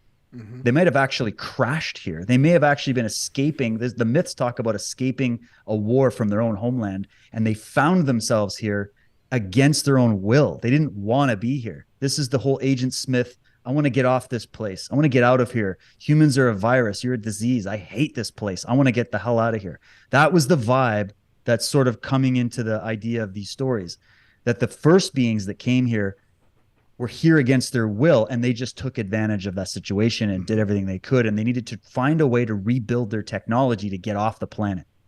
And in order to rebuild their technology that may have been lost in the war or in a cataclysm that took place, say you get into the Atlantis thing or whatever you want, that they lost their technology, and so the whole period of history has been a process of rebuilding that technology so that they can get out of here. And during that process, this kind of hints at the fact, almost similar to the Jupiter ascending concept, that group was overtaken by a superior group that came here by their will. And that superior group that came here was a part of a galactic civilization or federation of some kind that operated like that group you're talking about in Stargate SG-1. Right. Can't remember what's the name of them? They're called the Ancients. Fomori? Right. So I just thought that one statement he made, that they may have paid out analogs or used force, and they did it to a more primitive owners of us, all others warned off, and that this has been known, he says, perhaps for ages, to certain ones upon this earth, a cult or order, members of which function like bellwethers to the rest of us, or as superior slaves or overseers. Right. So he's basically saying certain ones upon this earth, meaning the genetic hybrids that were created by the beings that came here to act as lieutenants to manage the farm, which would be who?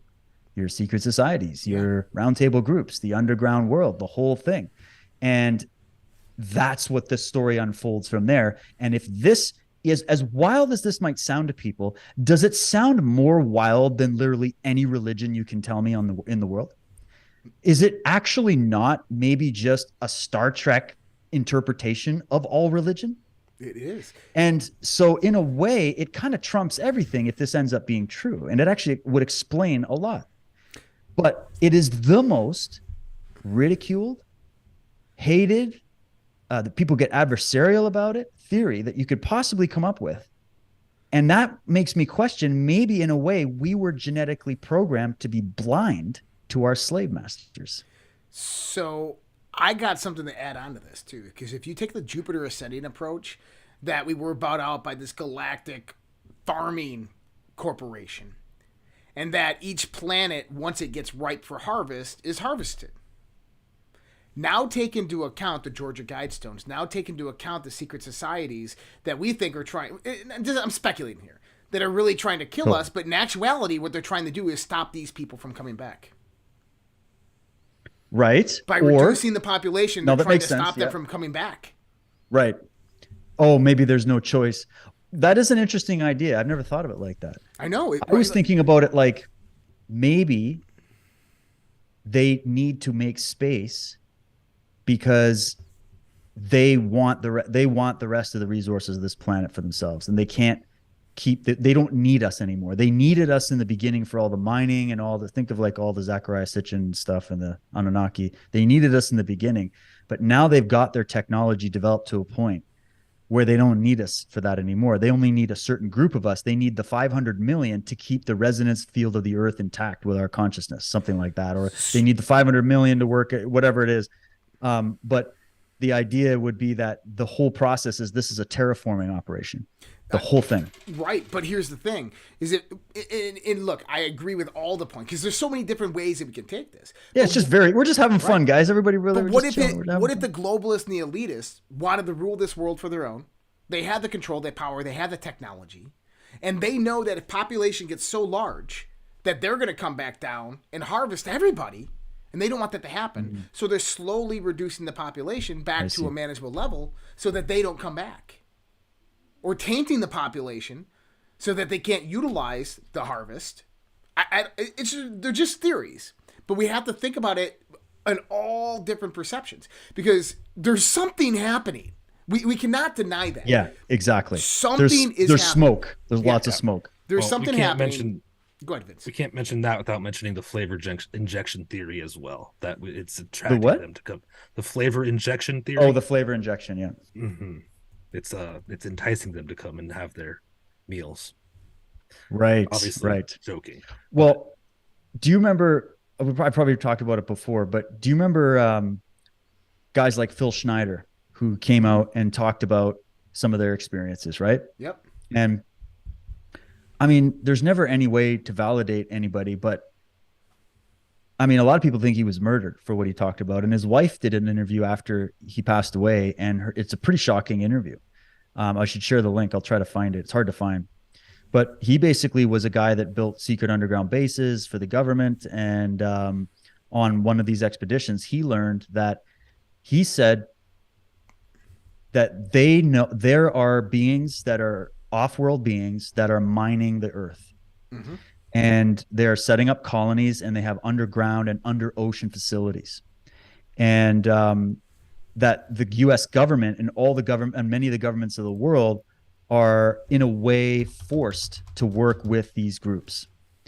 And so a lot of the control, and he was also a very big patriot. So he was basically like, we need to take America back and have it run the right way so that these guys that are working for these other beings don't build this new world order. Because he thought very similar to you, Josh, that the new world order wasn't just a human project, that it was something bigger, that the humans involved were actually being managed by these other groups. And yeah, there's some underground. Yeah, there's shit all over the place. Ukraine's 120-mile salt mine tunnels just captured by Russia's Wagner Group. 120 plus mile salt mine tunnels. Wow. This stuff is everywhere. Yeah. It's everywhere. They're massive. And so you have to see all the pictures. It's phenomenal. Oh my God. Yeah, go through this and then I'll come back to it. Well, no, you keep you're talking about exactly what it is. Right. Look at this mining operation. But these would be, oh, so this is their current operation? This is so currently happening. They're probably using tunnel systems that were already existent, and they're just building through it and making them deeper and spreading them out farther. Is that what you think? Or because they're salt mines, right? They're salt mines. But I would say is that they're probably using older tunnels to do this. Now, they found weapons as well there. Yeah. So Right. it's some kind of storage or maybe even doomsday type. My point of it is that that's not just in Ukraine, that's everywhere. We see those all throughout the planet.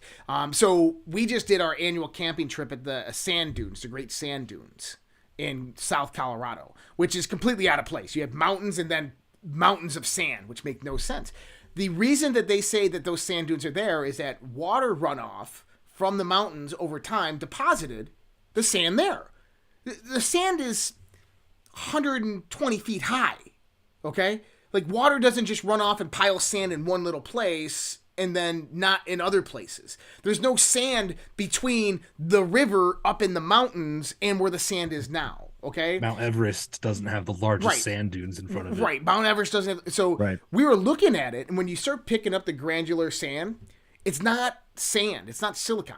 It's pulverized rock. And Jim Price was there, and he says... This doesn't look like runoff sand from a beach. This looks like the exports of a mining operation. Interesting.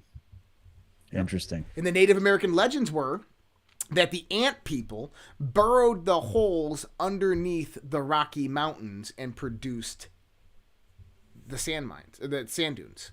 Sorry, did you say the ant people? They called them the ant people. That's they what were they very, were very tall, long faces. Yep.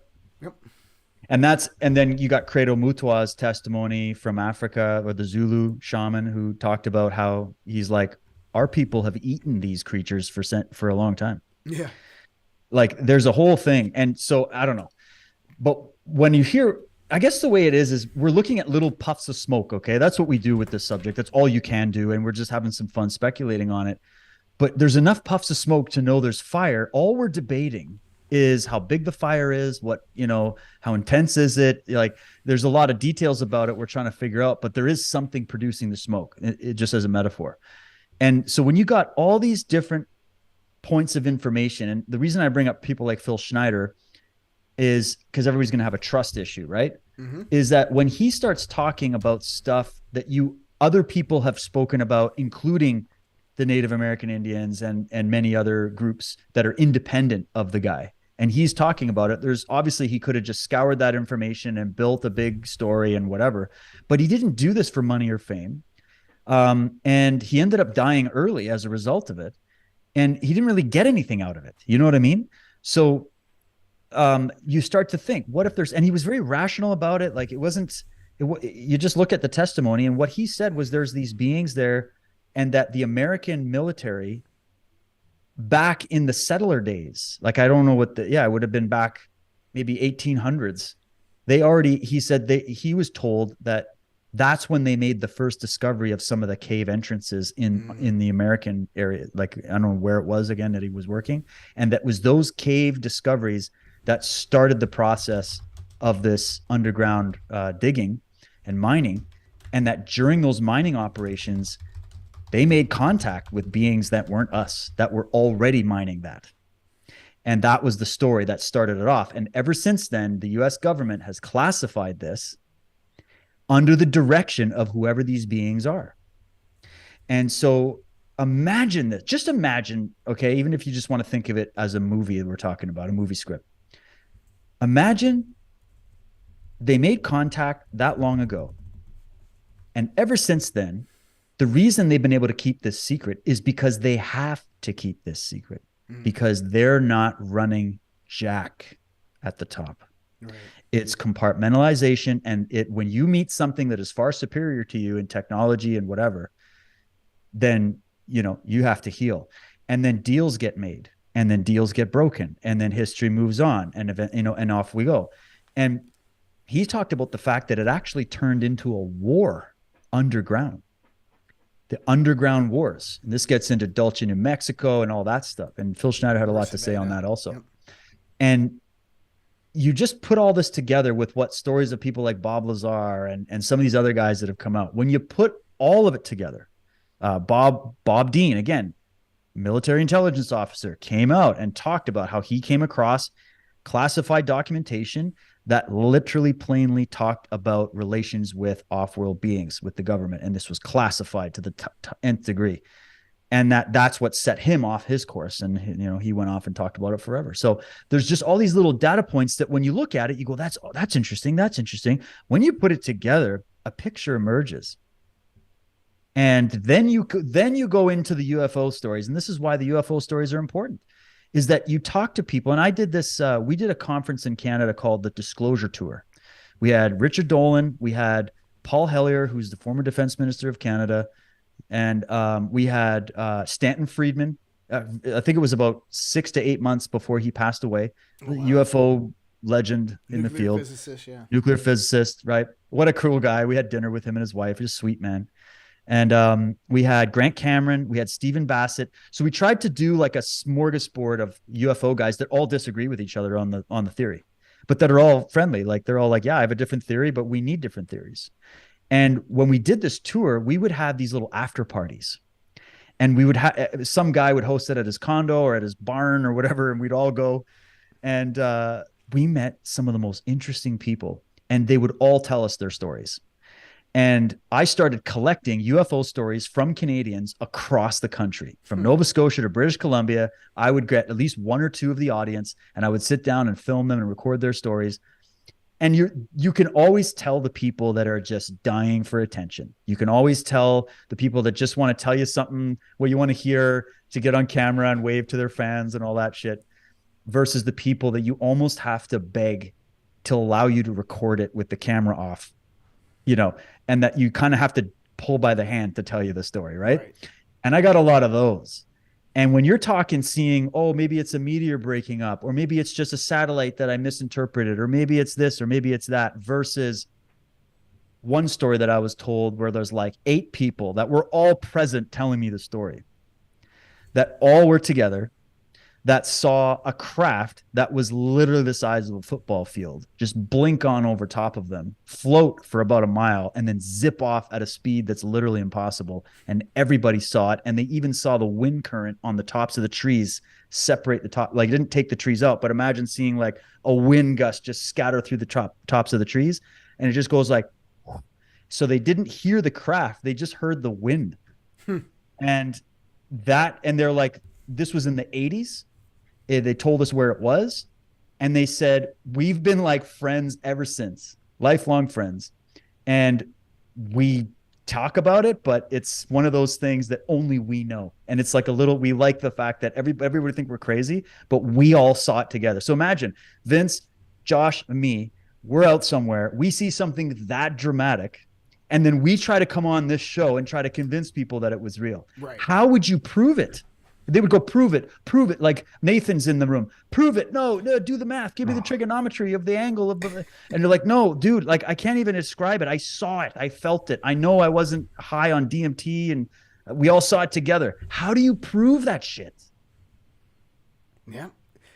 And I have my own experiences. And the question is how do you prove them?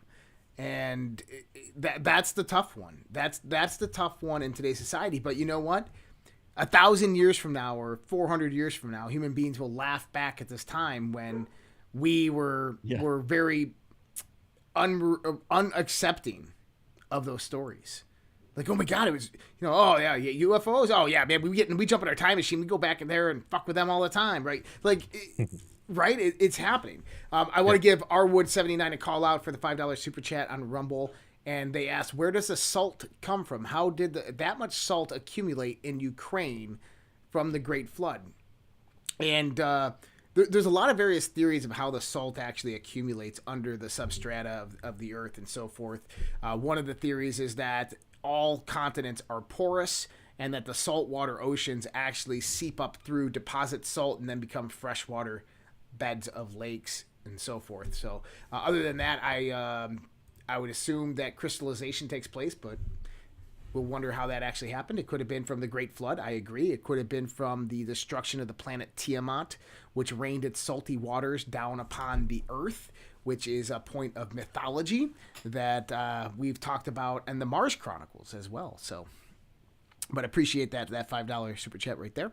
And as Missy Jane says, you don't have to prove shit. I trust you guys. Discernment, gut feeling. Well, and thank you for that. And that's how everybody has to look at this subject. You know what? This subject isn't for everybody. And this subject and these questions are yours. Anybody listening, we're all in a group together discussing it. And even if we had a campfire going and everybody was telling their thing, your experience, your feeling, your interpretation, keep it yours. Yep. And even if you disagree or think it's something, whatever, keep it yours. Like, don't let anybody, no matter how you look at this, try to force you to see it their way. I don't want everybody to see it the way I see it. This is something that I really love about the path that I've found myself on, which is that I looked at all the theories I could find on religion, on history, on mythology, on ufology, on the origin of life, on philosophy, all these things. And I'm only one man and I'm not even the most intelligent. So I did the best I could to go through as many of the variations of a theory of how to see the world as possible. And I have selected the ones that I feel match my personal experience, match my intuition, and also match my logic and reason. Mm-hmm. With the research I've done to validate and vet, to look for patterns. And even though there is an issue with the human mind where because we can see patterns, we start to create patterns out of something that isn't a pattern, right? When you're aware of that, as you're researching, you're trying to constantly remove that bias while you're looking at this. And I've always tried to stay open as well, to not get too attached to these things, right? Even though some of them make you feel better inside than others. But I'm glad that I have my own unique view on all these topics, my own unique theories on all these topics. And if I ever go out on my show or come on this show and talk about a theory, it's me putting a new spin on something that maybe people have heard before, maybe they haven't. Where now you can go and compare notes and take what you want and discard the rest. Like Bruce Lee said, take what is useful and discard what is not and add something that's uniquely your own. It's really easy to be an armchair critic of theories and try to go, oh, no, you should see it like this. No, you should see it like that. I see it the way I see it. Let's compare notes and have a chat. I feel and that in the way. end, the truth reigns supreme. And with this, how about this? It's a mystery and we don't know the answer.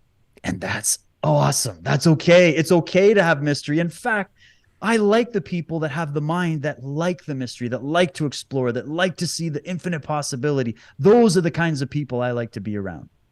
That's the kind of theory I like to have. So I'll bring guys on where I disagree 90% of their theories, but we still exchange that 10% that's just pure gold, and we learn from each other and we compare to each other. That's beyond just research. That's your personal experience and observation of this life. So make it yours. Don't let people pull you off the train of where you think you should go. Whatever your inner voice is telling you to follow when it comes to any of these subjects, you have to follow that, and don't let the world try to take you away from it. And be proud of the fact that no matter how you look at anything, you're going to come up with your own view of it. And we need you to have your unique view. I don't want you to have my unique view. Mm-hmm. I want Josh to have his view. I want Vince to have his. I'm going to have mine. Nathan's going to have his. All the people in the chat are going to have theirs. Awesome. That's what makes this world a wonderful place. That's what tells us we're all just throwing darts in the dark, trying to figure out a grand mystery. And thank God that mystery exists, because if we can wake up and think we've figured it all out, that's when I'm bored and I'm out of here and I don't want to be here anymore. So I'm glad that there's still a big mystery that's alive for all of us to explore. I agree 100%. I want to give a shout out to Emmers from Big Guns for the $1 super chat on Rumble. You guys should do a show on time travel, Project Looking Glass, and the Mandela effect. We definitely can do that. And I would love to do that. Then another $5 from Arwood79. I love Patrick, but Nathan in his argument was retarded. Earth is a flattened sphere. Their whole argument was based on the 3959 miles of the equator. So thank you so much, Arwood. Appreciate that. But yeah, listen, we can all have our own opinions about reality. And this is, I talked about this a lot in the sense when I talk about truth. And this is what I actually wanted to talk about with Nathan and Patrick, is that there's an absolute truth, and this is kind of how I define God. God is the absolute, the totality. It is the encompassment of everything through all time and space, and that there's nothing that escapes it. It's the infinite within the encompassment of the infinite. This is totality or absolutism. And so that means that there's an absolute truth, and that absolute truth, because you and me are not it, because it is the encompassment of everything, is unknowable. It's incomprehensible. It's omnipotent. It's omniscient, right? It's beyond us. So that means that we can only have an interpretation, our own interpretation of the absolute. We can only have this interpretation through the filter of our senses, through our indoctrinations, our education, through our experiences, through our thoughts and feelings. We use those aspects of filter to interpret the absolute and draw a basis of our reality. And that's the real truth, is that our reality is based upon who and what we are, our everything that we've been through. But it's our reality. And we shouldn't try to push that understanding or conceptualization of our reality onto other people, but instead do exactly what you just said. Share it, exchange, compare, contrast, learn, grow. And I mean, Romans 12:2, do not conform to the pattern of this world, be transformed by the renewing of your mind, period. That's what this is about. It's about observing and going, holy shit, I noticed this. And then talking to David, and David goes, dude, I noticed this. Compare the two and go, whoa, we just had a growth. We just realized something that was never realized before. We just grew internally with knowledge because we compared notes on the aspect of reality. And that's what this is truly about, is working together in that sense to where we can grow spiritually, mentally, physically, evolve within this universe. At least for me. Yeah. That's a boom. Vince, what do you think, man, about all this? If I could take something from what you both said, which I think you guys are both spot on, and I love it. I'll say this, that in agreement with what you're saying, if somebody decides to always wear the hat of a skeptic, I think that they could miss out on a lot, whether it be reality or whether it be skepticism or just theories or imagination. I think that the potential of missing out on the truth as well is not worth always putting that same hat on. So it's important to have these conversations, as difficult as things become in life naturally. So I appreciate the conversation today. Thanks, guys. Yeah, this was fun. Yeah, no, that's true. And I mean, when you really zoom out, you think we are trying to find out some very specific questions, like, where did we come from as humans? What is the actual history of this planet, and where the hell are we, and what is the nature of reality, and why are we here, and what's the point of life? Like, this is what opens up your mind. And a lot of people don't like the feeling of speculating on those questions too deeply, because it brings up a lot of inner stuff. It brings up your fear of the question, the fear of the possible answers, right? And so you have to face yourself on these journeys of asking these deep questions. You have to face a lot in yourself. And I'm still learning too. And I think that's what's great about it, is this is never settled. This is no final word. We might find out tomorrow that everything we said is bullshit, or we might find out we were more right than we could ever imagine, and there's even more layers to it, or a variation of the two, and that's okay, because what else are we going to do, guys? We're sitting here watching the world go absolutely batshit insane, watching everybody tear each other to bits over every small detail of every possible thing you can imagine. Humans are more divided now than ever before, even though we're more united by technology and the ability to converse ideas over the internet and all these videos, and yet we're more divided than ever. All right. So maybe in a way we're learning a great truth, that maybe there is a uniting factor to humanity, but there's also an inherent division. That is the division that divides right down to the one unit, which is you, the individual, which means we can either pursue a bee colony hive type of a world where we're centrally controlled by Klaus Schwab and all that stuff, or we can pursue a world of freedom where you're free to ask these questions, where you're free to challenge the status quo, where you're free to speak your mind and share what you think and learn from others, as opposed to you're not even free to speculate on this shit anymore, because we're going to censor everything that doesn't go with the Google algorithms or whatever we're going to program.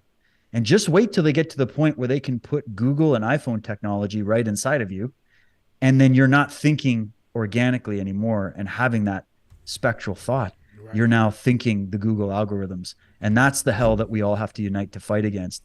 And if we can unite on that and find the common ground, we can preserve our individual freedom and achieve unity in a funny way at the same time. So I tell people, you're an explorer.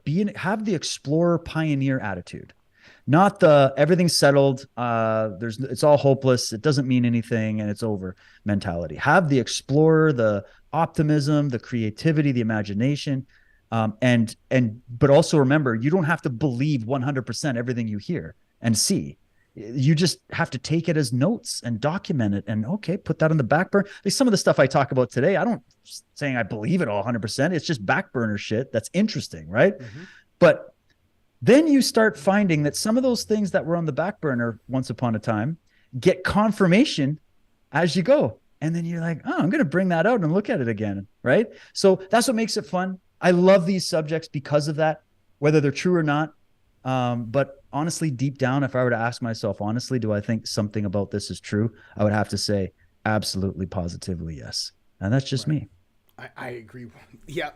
And it's been something that I've experienced throughout my life is that when you're growing up as a kid and you have those experiences, you don't look at them as strange or weird or unusual or rare because you're a kid. Everything's new to you. Right. And as you get older, like I had massive amounts of paranormal experiences when I was a kid, from ghosts in the house, from being, having the living daylight scared out of me, these types of things. I lived in 2 different haunted houses, lived next to an incredibly haunted house that had an exorcism done on it. And then I had various different types of UFO events that occurred as well that I witnessed, that been akin to.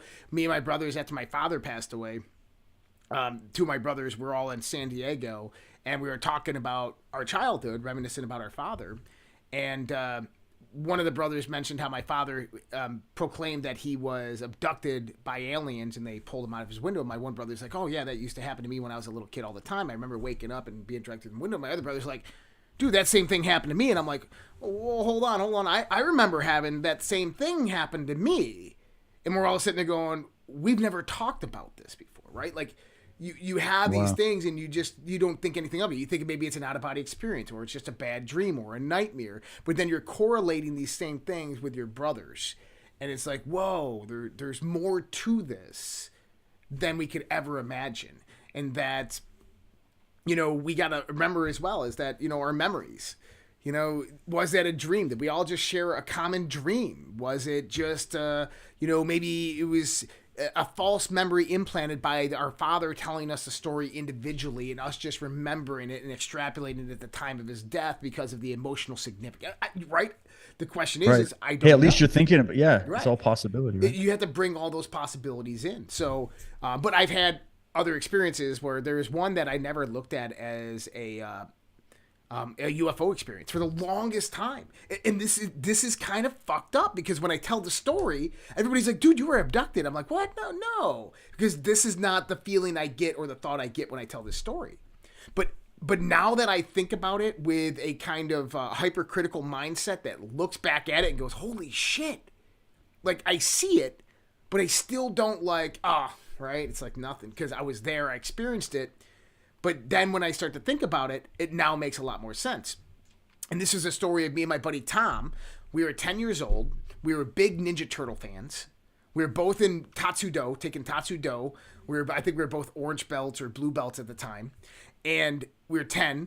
And my mom's house was here, and my dad's house was about 300, 400 yards away. And you had to go through a field, and there was like this little berm right behind the grocery store.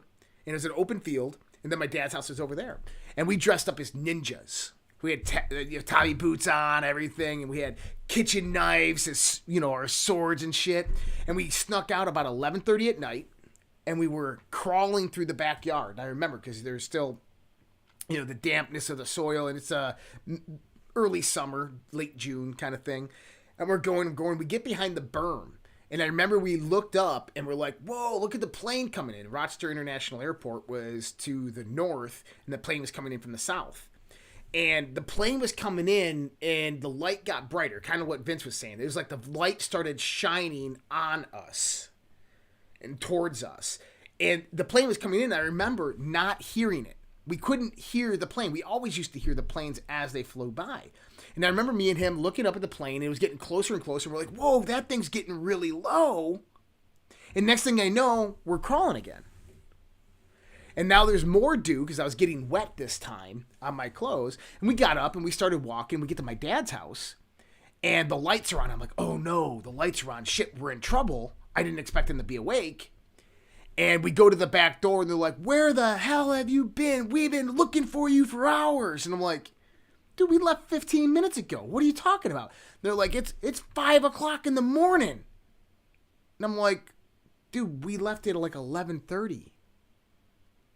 And so there's like 5 hours that passed by and we have no idea what happened. But here's the thing is we didn't think anything of it. We were kids.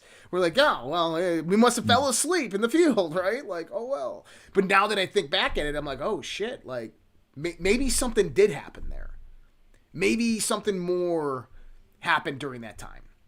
And I have multiple experiences like that in life. So it's kind of crazy to think about it in that way. But, you know, when I look back at that event and I look over the details that I know specifically happened, mom's house, dad's house, I remember clearly my brother Jay, I think it was Jay or John, coming to the door and saying, with my dad, pissed off.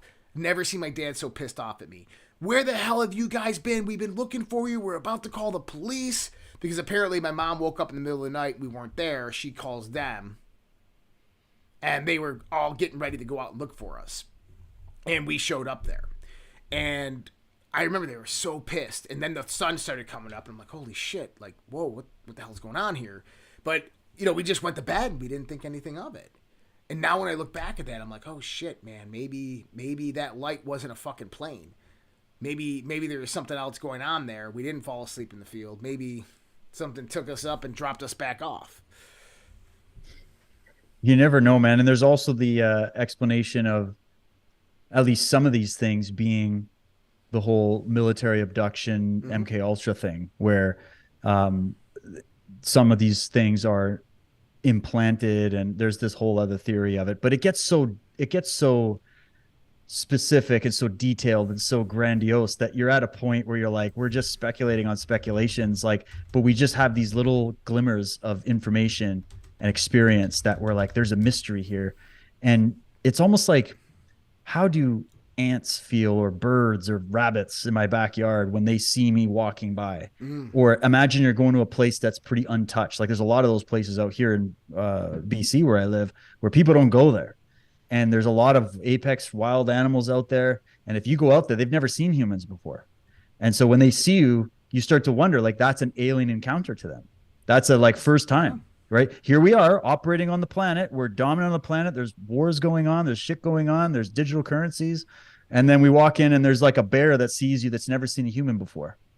And, you know, you just imagine that. Like, do they think, if they had human cognition, would they go back and go, I just saw the weirdest fucking thing I couldn't even explain what it is. He's standing on 2 legs, walking around.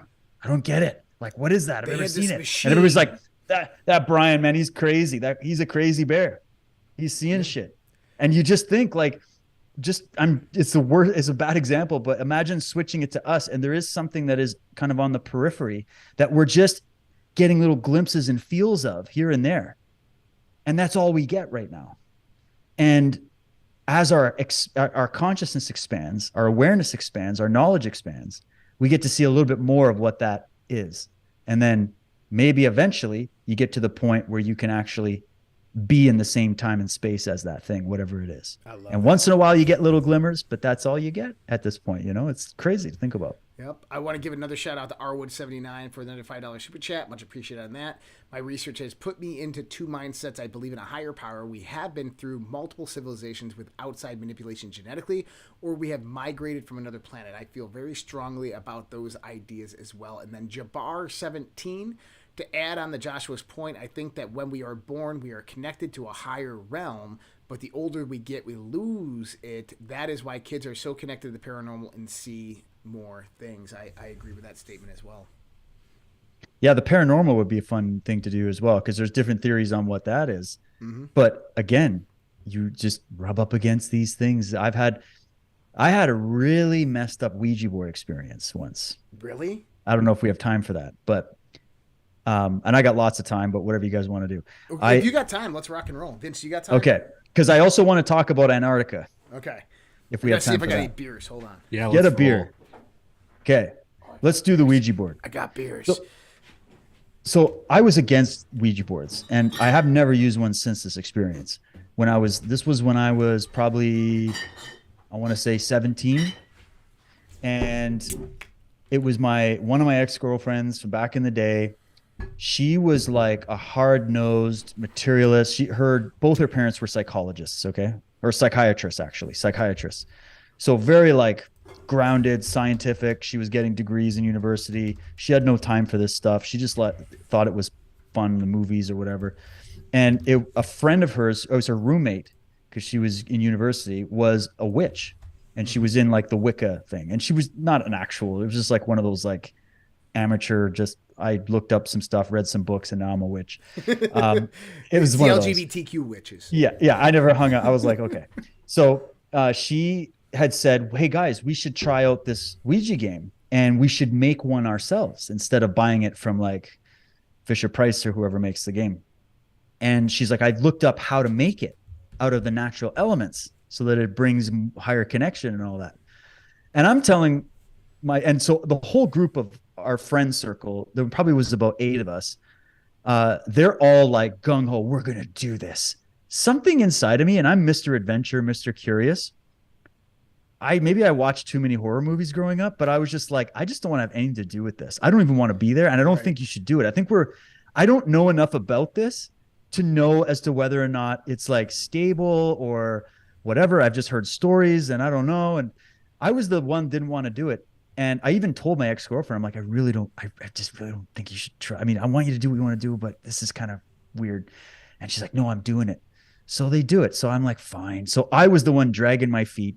And I am like, I'm not even going to participate. I just want to watch you guys do it. Right. And so we go to their apartment. She had it all set up with candles and everything. She had found a slab of wood and then had been spending weeks molding it, carving it. I don't know what the hell. She turned it in and started carving in the symbols and the letters and all that stuff. And then she had a particular crystal that she probably got from some gift shop somewhere. And she got all these elements and she made it. And so everybody goes around the thing. And I remember sitting in the corner of the room, just like this, chilling with the cat, because she had this big fat cat that never moved at all. And I was just chilling with this cat, looking. I'm like, I'm just going to watch this shit. And I'm looking eye level to the table.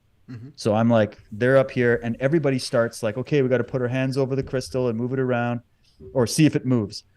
And I could see that nobody was touching this crystal. Nobody was. It was like at least an inch off the top of it. Okay. And all of a sudden the thing moves a little bit. It like, I watch it. It just kind of goes like, and I'm like, they're fucking, where's the magnets? Like right away, I'm like, what's going on? And everybody was like, oh, we did it. Like, it was like the excitement, right? Then they go back and it starts to move towards the letter. Then it moves to another letter. And they're all like, you see the fun look on their face leave immediately. Where it went from, oh, look, it was cool, we're doing the Ouija board. And then it was like, holy shit. And I remember my buddy, he looks over at me like this with the wide eyes as his hands are moving on top because everybody's there and this crystal's moving around on the board. It got to a point, I remember this like it was yesterday, okay? It got to a point where everybody started freaking out because the thing started moving so fast. The noise in the room started to increase because it was like, what the fuck? Like, imagine, right? It's just moving around. They started writing down what this, whatever it was spelling. And it starts spelling its name. It starts telling a story, specifically spelling with these letters. It got to the point where it was moving so quick that it came off the board. It went right off the board. As soon as it went right off the board, and I'm just sitting there like my beer is probably like this leaking onto my shirt. And I couldn't even I'm like, the cat that never moved, this fat cat that never moves, practically jumped to the ceiling. Like, meow. out of nowhere. As soon as the thing flew off the board, didn't see the cat again. And I sit back and everybody's like, first they're like, one girl started crying. Someone started laughing. Like, it was weird to watch people that were just like a bunch of kids trying to have a good time, try to deal with something that wasn't supposed to happen, that they all secretly thought maybe it would, but when it did, it was too real. And everybody was freaked out. I didn't talk to anybody for like a week. Week goes by.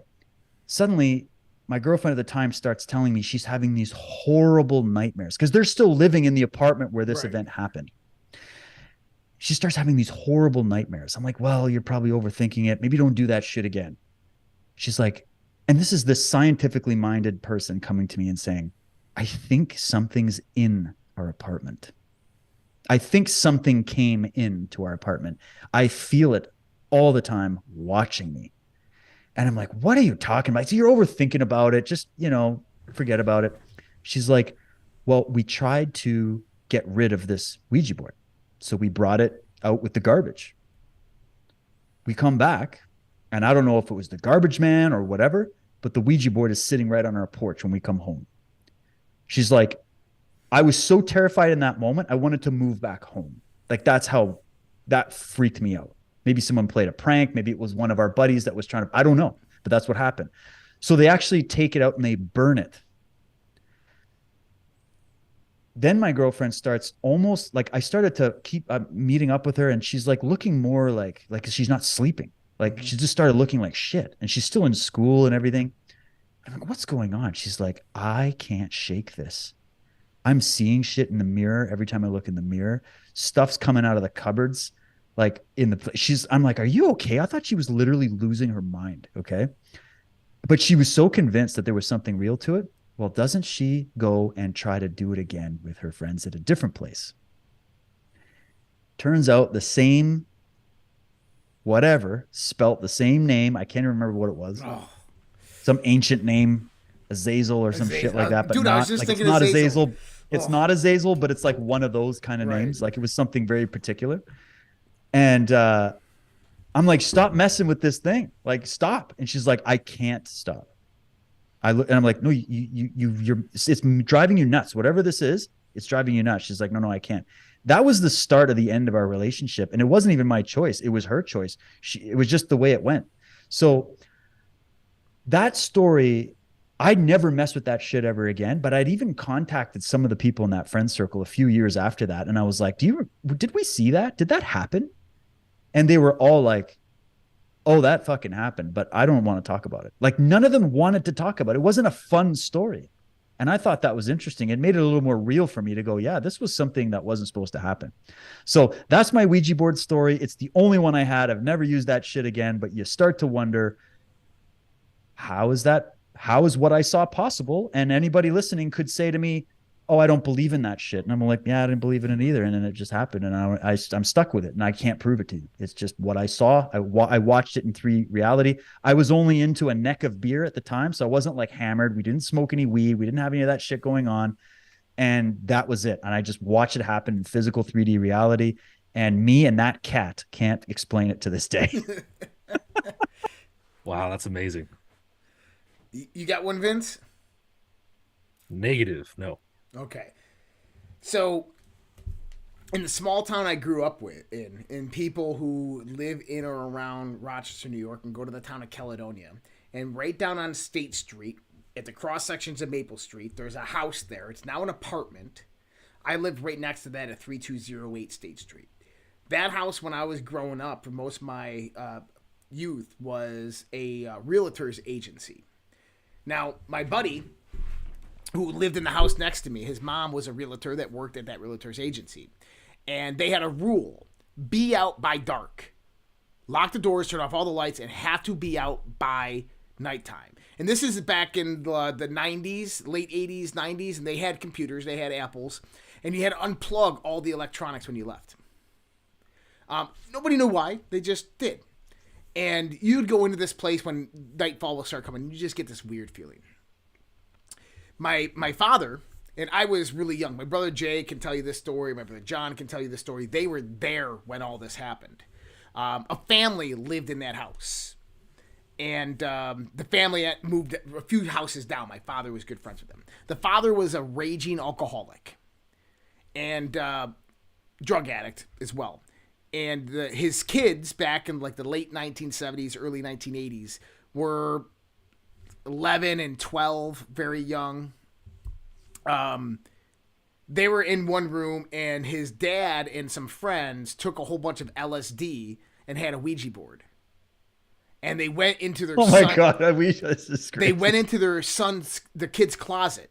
The kids shared a room. They went into the kid's closet, okay? And they were fucking with the Ouija board on LSD.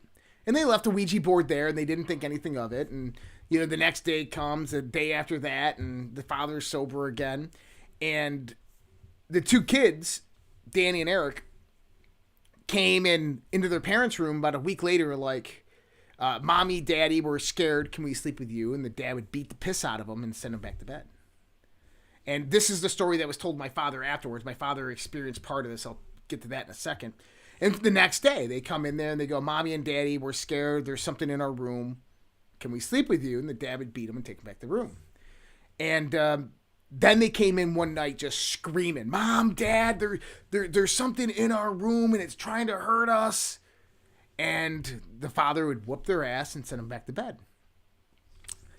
The next night was a Friday night, because a Saturday night's the night the priest came. It was a Friday night. And they came in there completely frantic, screaming, crying. And the father's finally like, okay, let's go take a look. And he opens up the door to the room. The bed's just going, boom, boom, boom, boom. Shit's just flying around the room. And he closes the door, grabs his kid, grabs his wife, and fucking leaves. Goes to my dad's house, right next door. And he's like, we need to stay here. And like I was like 3 when this happened, right? And the next day, my dad convinced them to call a priest in. And so they called the Catholic Church down the street, which is a really small Catholic church. They made the call, explained the situation. They got approval to do an exorcism that day. And so my dad said it was a beautiful summer day in Western New York, blue skies, not a cloud in the sky. And the priest parked in front of our house and walked down the sidewalk. And as he walked towards that property line, he said a chill came through the air and black clouds started rolling in over the town and started thundering and lightning everywhere. And the priest went into the house and he came out about 6 or 7 minutes later, pale white, and said he's never going back in that house again, and left. And so I grew up next to this house. When you would walk by, so they had this big black ramp driveway that goes up, and there's 2 windows right here, and my house is right here. And you would walk into your house, and you'd always be like, and there's always you had that feeling something's just staring a hole in your head. Both those kids are dead now. Drug overdoses, really bad lives. Yeah, it's like... I think that experience messed them up. I do. I really do. One of them just committed suicide last year, and I talked to him a few days before it happened. But it's fucked up, man, because I remember living next to this house forever, and now it's an apartment, and I don't even want to know what the fuck's going on there. But our house right next door, was built in 1809. It was the first library in the town. And I remember having nightmares all throughout my childhood of something watching me, something poking me, something touching me, all these different things. I would never, ever want to go to the basement. So the basement was just fucking, oh God, spooky as fuck. It was a cellar basement. Oh, geez. And my brother John is 72, so he's about 9 years older than me. And I had to be... So 9, he was 18, I was 9 when it happened. And this is right at the same time my parents got a divorce. He was sleeping, and so kind of the way the house worked is he had the front quarter room right here by one of the front doors, and everybody else slept upstairs or in the back of the house. And there was one night when everybody was woken up in the middle of the night, and we thought John was drunk or beating his girlfriend or something, because his girlfriend was sleeping over with him. and you just hear him yelling and screaming and punching shit. And they go in his room, and he's bleeding. Both of his hands, his feet are both bleeding, and he's in his closet, and his closet door is completely torn down and just punched through. And they ask him what happened, and he says, he came back, he was over top of me. And I told that motherfucker if he ever came back, I was going to whoop his ass. And they're like, who? He goes, the guy with chains. And he tells it later that there was a guy hovering over him with chains. And he just starts swinging at him. The guy in the ghost moved towards the desk. He ran over to the desk and started just swinging at it. It went into the closet, and he tore down the closet just trying to beat the fuck out of it. He moved out of the house the next day.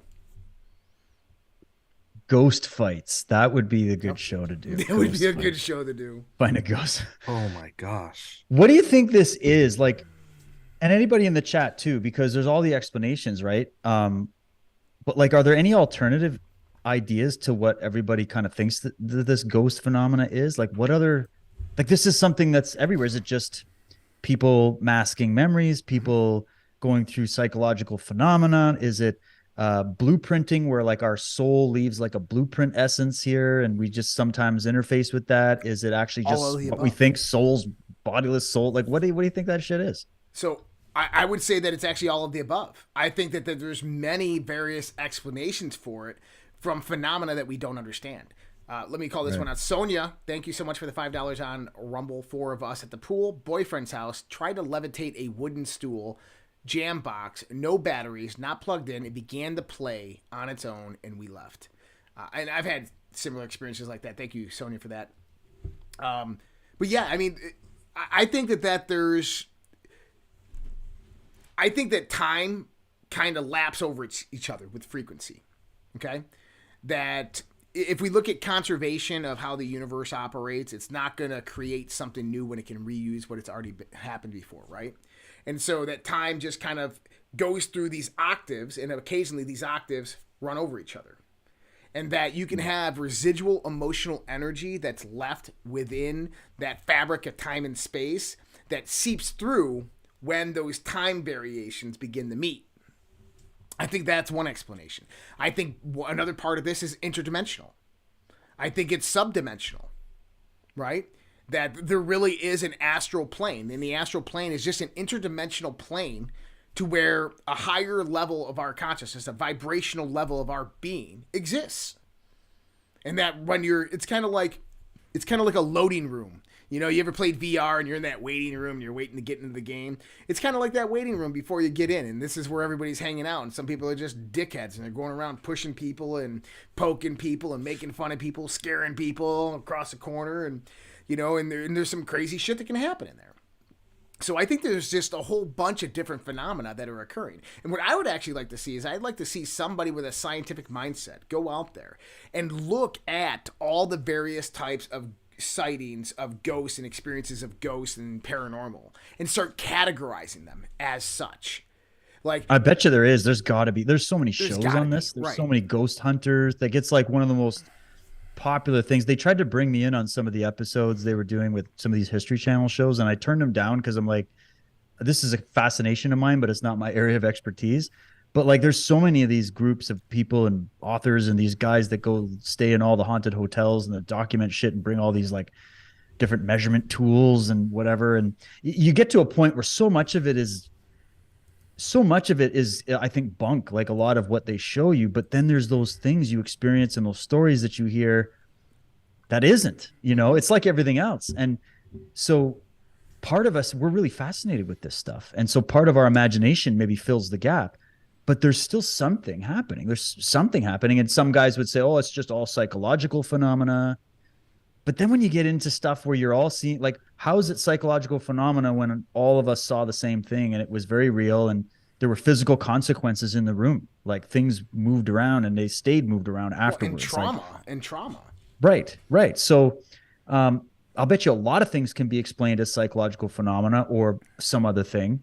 But again, there's enough of it there to go, there is something to it. And there's actually an interesting spin on the theory of dimensionality that my buddy Matt Presti just did a thing on. It's more of a philosophical treatise on the idea of dimensions and how a lot of what's coming out of like string theory and some of these quantum theories even, and then even what you're seeing in the New Age movement and then the religious community is this idea that dimensionality or other dimensions is somehow separate from our reality, or like spiritual dimensions are separate from our reality, where he's saying dimensionality is within our universe if there's dimensionality. And even when you start thinking about, can you explain what a dimension is? It's always been hard for me to understand. Like, what do you mean by that? Like a dimension. If I said, Josh, when you say dimension, what do you mean? Like another dimension? How would you explain that to someone? Like, tell me like I'm 5, you know? I can never understand this shit. I love explaining this because I think that there's only one way to really explain it. Now, in the sense of physics, a dimension are things like length, width, height, time, these types of things. They're measurable quantifications. So they're scalar quantifications. So length only has direction, right? So it's a scalar quantification where a vector is going to have magnitude and direction, right? So it's these various different scalar points that come together to formulate this basis of spatiality. That's kind of how we look at dimension from a scientific perspective. I think in the mental perspective, dimensionality is very similar to those because I think that they're very, very related. But I would explain it like this, is that right now we exist at the dimension of 103.5 on a radio dial. And that we can look at that as a high radio station or a low frequency. It doesn't really matter. And that if you go in between the next radio station, you're going to get dissonance. And then when you get to 105.7, you get another radio station. That's a different dimension. In between that, that's the astral plane. That's the lower dimensionality that they talk about the demons and all that stuff, the dissonant frequencies. And the reason they're dissonant is because we can't tune to them. It doesn't mean that the things there aren't in tune with them. There's another radio that's broadcasting on that station that has the receptors to pick it up. We are not.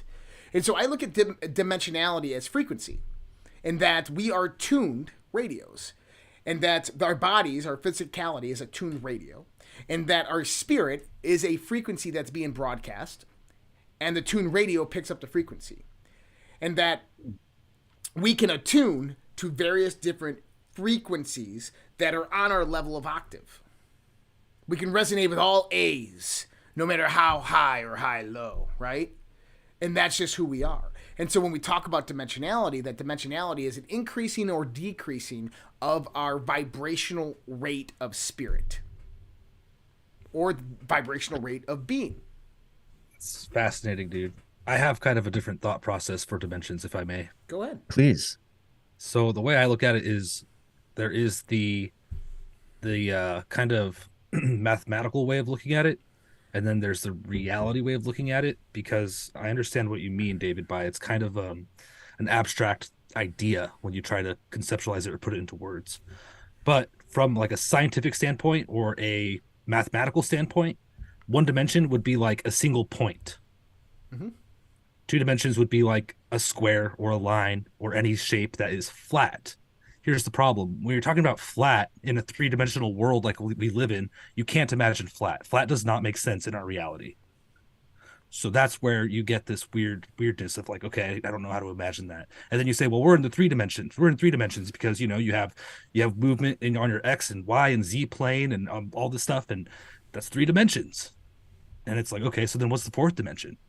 That's why it gets confusing again. I don't think we can know. I don't think we could really understand it. So when I think we're talking about the 1st dimension outside of just that mathematical way, I don't think it's the same thing.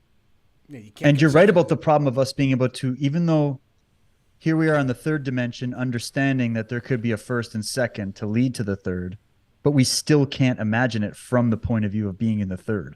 And then to say, let's speculate on the 4th. What if 4th is mind? Like, what if 4th is the consciousness unfolding field, right? The photon signal. It's like, actually, I love the way you explained it, Josh, too. And also you, Vince. Like, those 2 explanations together are the best explanations I've heard, like, in terms of trying to get something that kind of makes sense. And then I would just ask you this.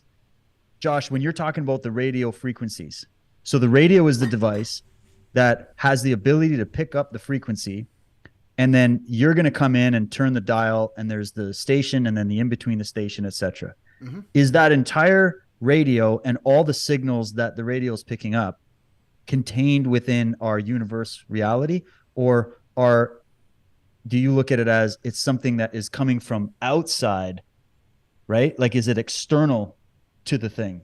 You know what I mean? Because that's where we're like, we can't validate anything external to our reality, so we're just speculating. The aspect of what Vince was talking about, right, of dimensionality, right, of the spatial dimensionality. And this is something interesting too, because you just touched on this, and maybe this will kind of extrapolate a little bit. Is you said, what if the fourth dimension is mind? What if there was something, and right now what we're experiencing consciousness and awareness and body and spirit and the environment.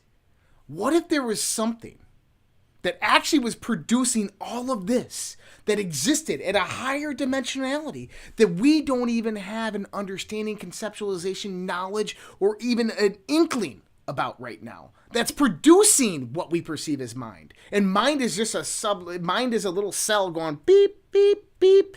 And there's a whole other functionality above that that's producing all that action. So when we look at it, mind, we're like, mind is everything. It produces consciousness. Like, it holds the consciousness. This is mind, the Hermetics. Mind, it's the mind of God.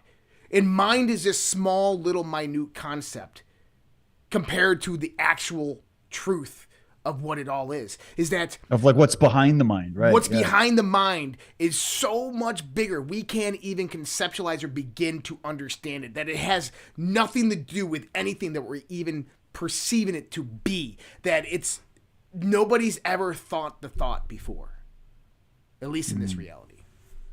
Well, that's interesting. And then it makes me think, like, so we're the ones we're expressing this signal. We're the radio station that's coming through. It's funny you mentioned the fuzz in between, because didn't Poltergeist, the movie, wasn't the screen of the television that she was like hypnotized? It was just the snow, right? Which is the in-between signal. And this is how I'm thinking about it.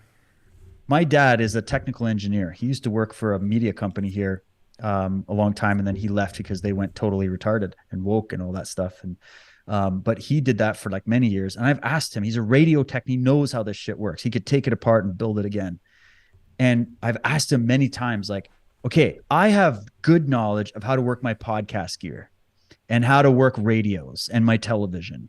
I know it intricately. I understand the technology, I understand how to turn it on and off, use the stations and work all the gear. But I still, like, what the hell is a radio signal? What the hell is that? Like, how are you picking that up? You have equipment that's picking up something. What's the signal? What is that? Because then you're somehow able to get into the signal, and I'm listening to the classical music station or the jazz music or the hip hop or whatever. And so we have devices that are able to be conduits for these signals. And so it's a really good analogy. It always resonated with me that your body and your brain is the radio itself as a conduit for a signal of some kind. Right. And that signal is, I think, what all the ancient scriptures and teachers and Buddhas and Christ were talking about. But it's like the Matt Walsh question. But what is that? You know what I mean? Yeah, well, and that goes back to Carl Jung and meaning, and it goes back to archetypes. It goes back that things only are what we perceive them and consensusly agree upon them to be. That there's nothing really outside other than what we agree on them to be. That blue is only blue, and blue only has that meaning of blue because we give it that meaning. Or there's a relationship. Like, they both exist. You have to have the thing that exists for the other thing to make a relationship with it, which adds something to it, right? It's not like, because there's an issue for me too, where we think, okay, our mind are creating okay, here's the thing. When we say your mind creates reality, well, there's a limit to that, because I can't create like a Porsche in my front yard right now. I can't just create that, right? I can't do that. I have to actually use my physical body and all my mind and creativity to be able to earn the money to buy a Porsche, right? I can't just manifest a Porsche. So we're not at that level of, we create our reality. But there is also a truth to that, where you create your experience of reality. So here's the conundrum. And this is a conundrum in philosophy. Kant challenged the whole paradigm with his thing. And the material, there was a whole thing that threw it on the head to say, well, if we go to a beach and all four of us are going to go together, we're going to go to the same beach. That beach exists in the location that that's the one. We didn't create the existence of that beach by just putting our heads together and going, let's all imagine this perfect beach somewhere, and then let's go to it. And we created the beach to go to. That's not what's happening. What's happening is there is an objective reality that we're going to go to this beach. But what the creation part is that we get to create our experience that we're there. Maybe that morning I woke up on the wrong side of the bed, didn't sleep well, and I kind of in a shitty mood. But Vince, he fucking got 12 hours of sleep. He had a good breakfast. He had a good, birds are singing for Vince, right? And then Josh is just he's a bit busy in the background. His mind is thinking about the next podcast, and he's there, but he's kind of like there's stuff going on. And we all go to the same beach. And even though we're witnessing the same water, the same trees, the same sand, the same sunrise and sunset, and we get our camera with the solar filter and we track the sun, and we do it all together, we're all experiencing the thing differently. And then we're going to go back home and we're going to have a meal and we're going to have a couple of beers and we're going to talk about the experience we had at the beach. And we're all going to add different layers of our experience to it. We all saw the same shit. Like, did you see those birds? Yeah, I saw those birds. But we felt different about it. We were in different moods. Does that make sense? I mean, Vince, you're nodding. What do you think about that? 100%. Well, it takes me back to my day. I got 5 hours of sleep. I woke up to a phone call that threw me off balance and ruined my entire day. Had things come up midday, didn't go right. And the whole time I'm angry. And I'm telling myself, like, everything's going to be fine. Why the hell am I angry right now? This is stupid. You know what I mean? Hey, I called you this morning. Regardless of understanding this, regardless of understanding that, I still struggle with finding that balance on my day to day in the heat of the moment of things. You know what I mean? Right. Yeah, you're absolutely right. I totally know what you're saying. But another version of you on a different day that felt good and had a good morning, and someone gave you a bunch of compliments and you're riding high. You're like, yeah, you go to the same experience as a different person. Totally. Right. And you're going to decode an experience that's totally different. Right. Josh, explain it. What do you think about this? So, isn't that the purpose? That we're all unique unto ourselves. Is that there's nothing in the universe that is the same. Nothing. There's not one atom in the universe that is the same. They can't be. They all occupy a different position in space and time. And because of that one mere factor, they're all different in the sense of the point of their creation, their evolution, to how they exist. Two hydrogen atoms that fuse together from protons in the center of a star are different. They occupy different points of space and time. They came from different various points of atomic nuclei, from various different explosions of other stars billions of years ago. And so there's still atoms. That's the commonality. Well, no, they were they're subquantum particles that came together, and now they formulate two new protons, hydrogen atoms, right next to each other in the same sun. But everything contained within them came from billions upon billions of years of other explosions of other stars. And they all occupied various different points in time and space. So there's nothing similar about them other than what we call them or perceive them to be. They're completely unique unto themselves, just like you, Vince, and me, and everybody in the audience are completely unique unto ourselves. Is that this is how I look at the zodiac and astrology. Is think about it in this sense. If we take the scientific conceptualization that the universe is expanding, okay, or that time is continuously moving, or that there is some point of where the universe does not repeat space, right? That it's just it's infinite. So if it's infinite, it's got to be continuously just goes on forever. Which means that the day that you were born, right? The day that you came out of your mother's womb, nobody else in the entirety of the universe had that same experience on that day, at that time, in that position in time and space within the universe, with the complete alignment of all the planets, of all the things happening on the planet, of all the molecular alignments, of all the suns and the stars, all the constellations, all arranged at that exact spot, at that exact moment, that moment you were born. That's completely unique unto you, Vince, everybody in the audience. There's nothing ever that will be that again. Ever. It can never happen again like that. That means that me, you, everybody, we are completely unique unto ourselves. And everything in the universe is created by that same process, that complete level of uniqueness.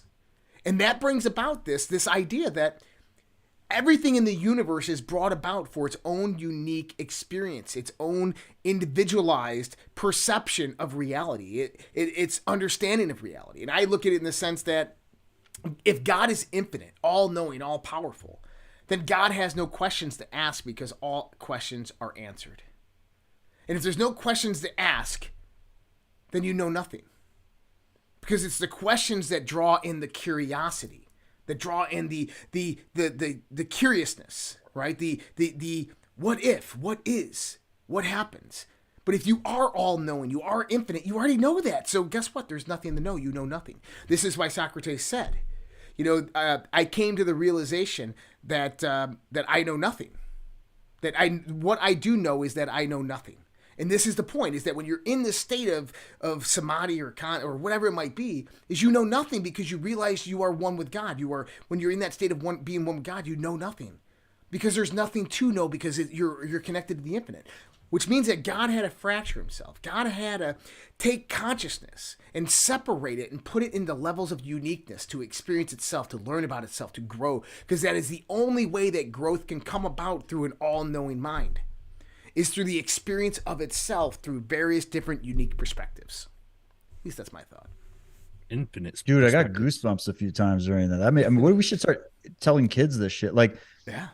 If you because here you explained what I think a lot of people don't understand when they hold a real deep fear of infinity, right? Infinite possibility, which is what we're up against with the medieval thinking that we see running around the world, where they want to contain it and control it and make it smaller and closer. And it's a fear.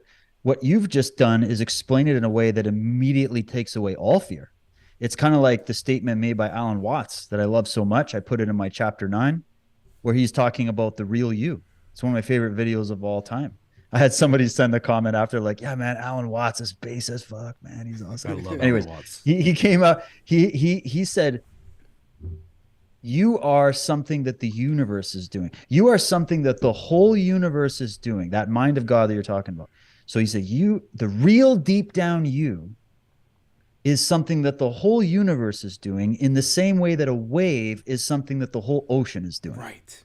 Yep. And when you compare to, this is why the naturalists, the people that were observing the creation in order to learn about the creator, that's the difference between the Hermetics and I think the Gnostics, in my opinion, although there was different sects. Let's not go there.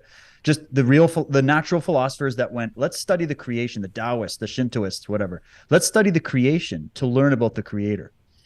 And when you do that, you actually see the microcosm, macrocosm connection. Mm-hmm. And if you watch a wave going across the ocean and you look at it as there's some kind of momentum, there's something happening where the whole ocean is now affected and almost a part of this dance that's happening, or you walk into a forest and a wind goes through and all the trees react to that wind. That's a good analogy to think on the big scale, to say, that's what your consciousness is doing across the universe. Right. And that signal, that radial signal you're tapping into, that this crystal body that you have is tapping into, that has the ability to be a conduit for this photonic light. That is the thing that animates the cells and all that. That you are what the universe is doing in the same way the wave is what the ocean's doing. And then the way you broke that down gives meaning and significance to the uniqueness of everybody, that I feel a lot of people, when they look at the way these materialists describe space and universe and life, it's dead. They see the vista, but they see it as dead. They don't see it as something. I'm not saying all, but just in the way it's described, you feel like there's no meaning to it. It's just random. It's just chance.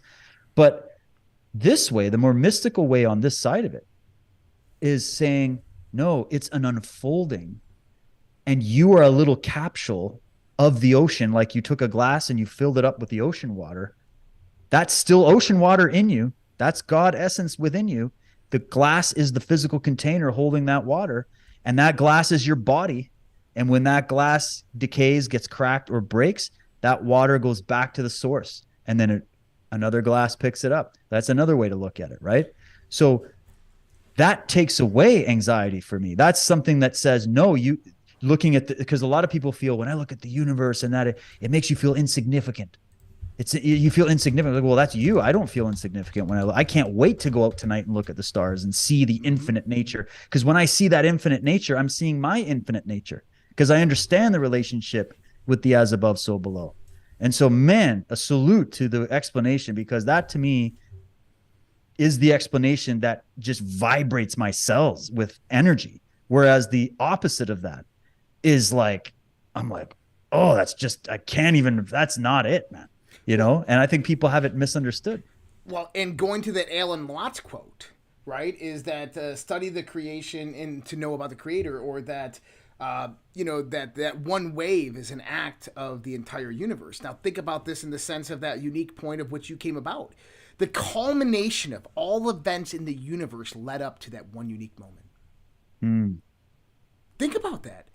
Right now, this exact thought that you're having right now in your life or in your mind, all the events in the entirety of the whole existence of the universe culminated to that one moment, to that one event that just occurred, that one idea that just occurred. And it takes you, it makes you look at not only your life, not only your actions tomorrow or the things that you've done in the past, but that moment right now in this sacred perspective, that it has so much more meaning than we could ever imagine, just for that mere fact that one wave that pushes through that ocean, or that wind that goes through the trees, that's a culmination of all the ebbs and flows, the cycles, the infinite amounts of time that is expanded within this universe.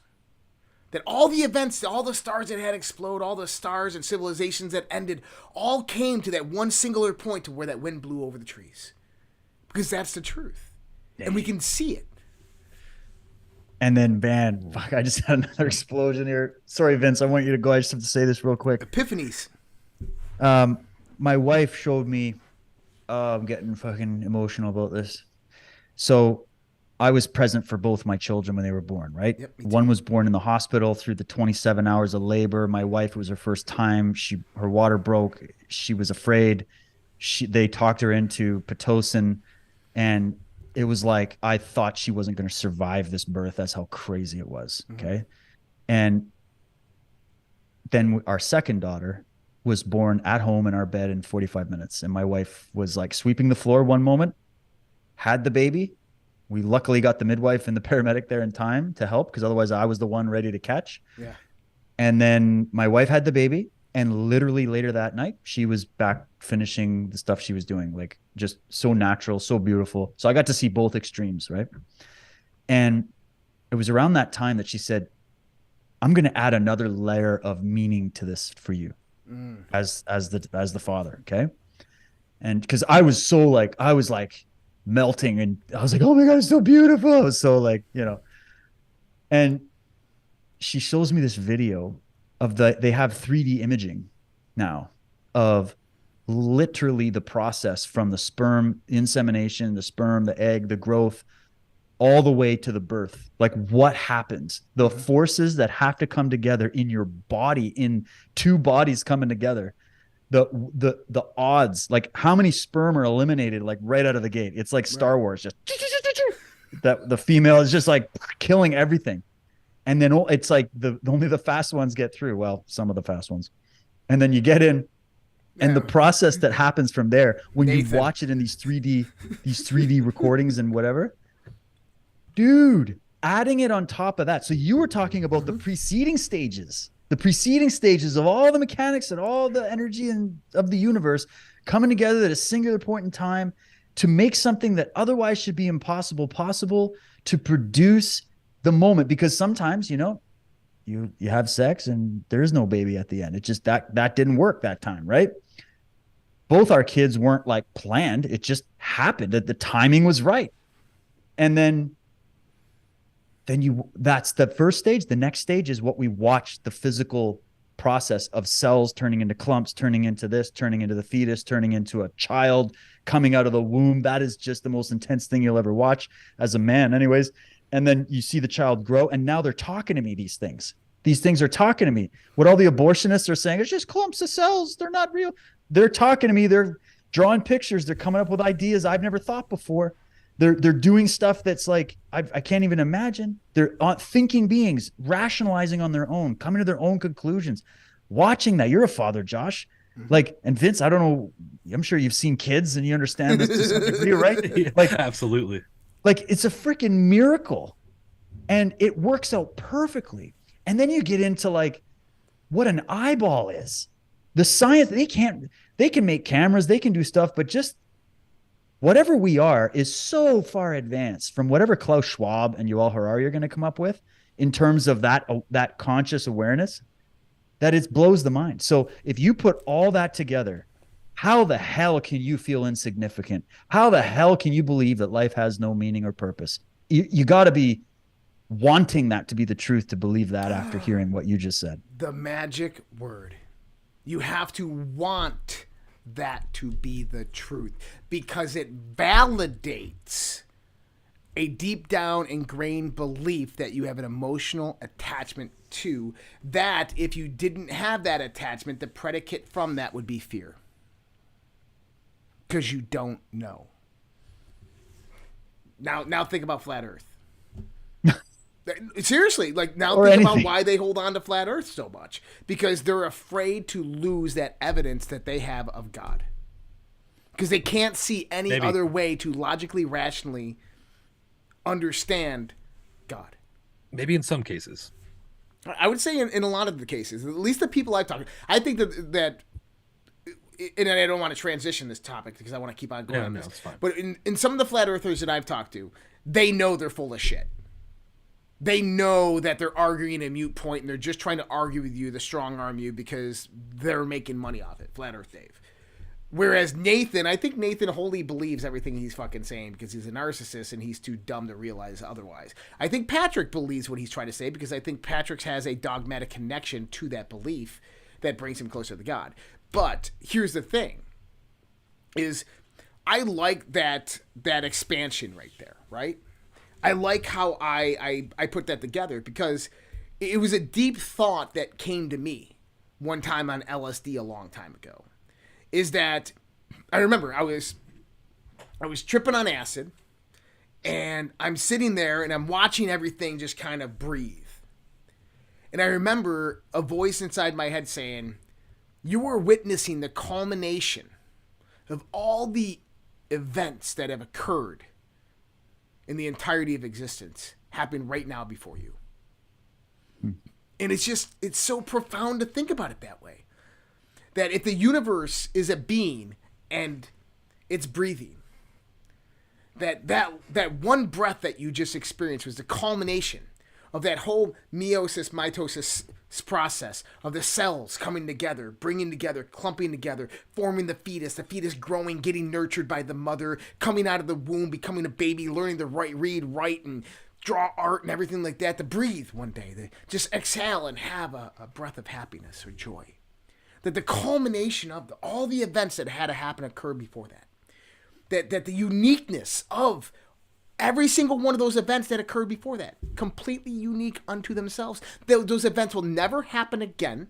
The individualization of those events, the atoms, the subquantum particles, the stars, the suns, the space, whatever it might be, will never ever be in that position. The structure of the universe, how it was formed at that point in time during every single one of those infinite moments that came before that, will never be that way again. Think about it.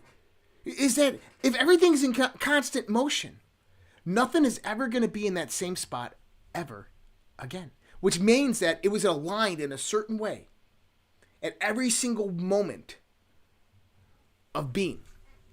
That it's hard to extrapolate this, that the entire universe in its infinite perspective is continuously morphing and converging into more unique configurations that will never exist again except for that simple moment in time and space, which makes those simple moments in time and space more unique than we can ever imagine. Beyond comprehension. And this is why I believe in God. Because how can you not after understanding that? Yeah. And that, I don't think that would be possible without the nature of the macro scale and micro scale of infinity, which just totally trips me out. It is trippy, man. Like it's like it's way bigger than our comprehension, but yet here we are trying to comprehend it. Here we are having even the imagination to even think of it as being something to comprehend. I know I'm getting all fucking weird here, but it's the way mind is. It's the way we are. It's like, who's observing the observer? Like, we're observing something, right? We're looking through our eyeballs and we're watching reality, but you have this ability to be like, to be able to almost like witness yourself witnessing. Have you ever seen that where you can almost zoom out? I've had only one moment in my life where I think I popped out of my body. And it was during my 3rd degree black belt exam. We were 7 hours in. It was grueling because it was very hard, but it was also had to be very technical the whole time. And I was at a point of like physical breakdown. I literally felt at this point, I was broken down so much. I was so exhausted. It's like the end of a marathon where I wanted to just sit down in a clump on the floor and just like go to sleep and just fucking get away. And it was at that moment, I think I even asked my coach, I'm like, I just need 30 seconds. And he's like, no. I'm like, fuck, I'm going to throw up right now. You know, that was my mind. And so I went, all right. And I had to do this like really complex, it was like a psi kata or something.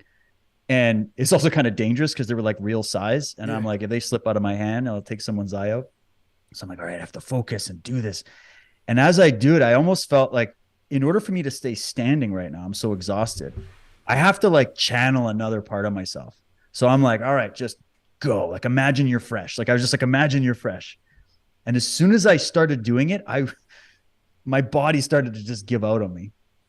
And in that moment, I remember a moment where I was literally looking down at myself. I was literally looking down at the top of my head. I saw the whole room crystal clear for a brief moment. And then I went, oh, it freaked me out so much. I remember feeling while I'm like mid kata that I felt like I just woke up again. I was like, oh, I'm back. Like that was the weirdest. That was the closest I got to it. Now, my daughter, my oldest daughter, she's been telling my wife and I for like 4 years now that she has what she calls, I feel like I'm looking at myself and it freaks me out. And she's like, I feel like I'm catching up to my body sometimes. And I also feel like I'm ahead of my body sometimes. Like, she'll say stuff. She's been talking about this stuff for a long time. And as I hear her talk, I always just try to talk to her and try to understand, but I always think back to that experience that I had. And I always wonder, I'm like, I wonder if you're kind of coming in and out sometimes or something. I don't know. But has anybody in the chat had this? Have any of you guys ever had that where you feel literally like you popped out of your body? Yeah, it's like non-locality. Yeah. Yep, like yep. Without LSD, like without any of that. Like, I'm sure that can trigger it, but like, Vince, have you ever had any like a weird thing like that? Yes, in a waking moment, I don't think so. It just reminds me of zoning out, kind of. Yeah. So, but I don't think so. I've had it a few times in life.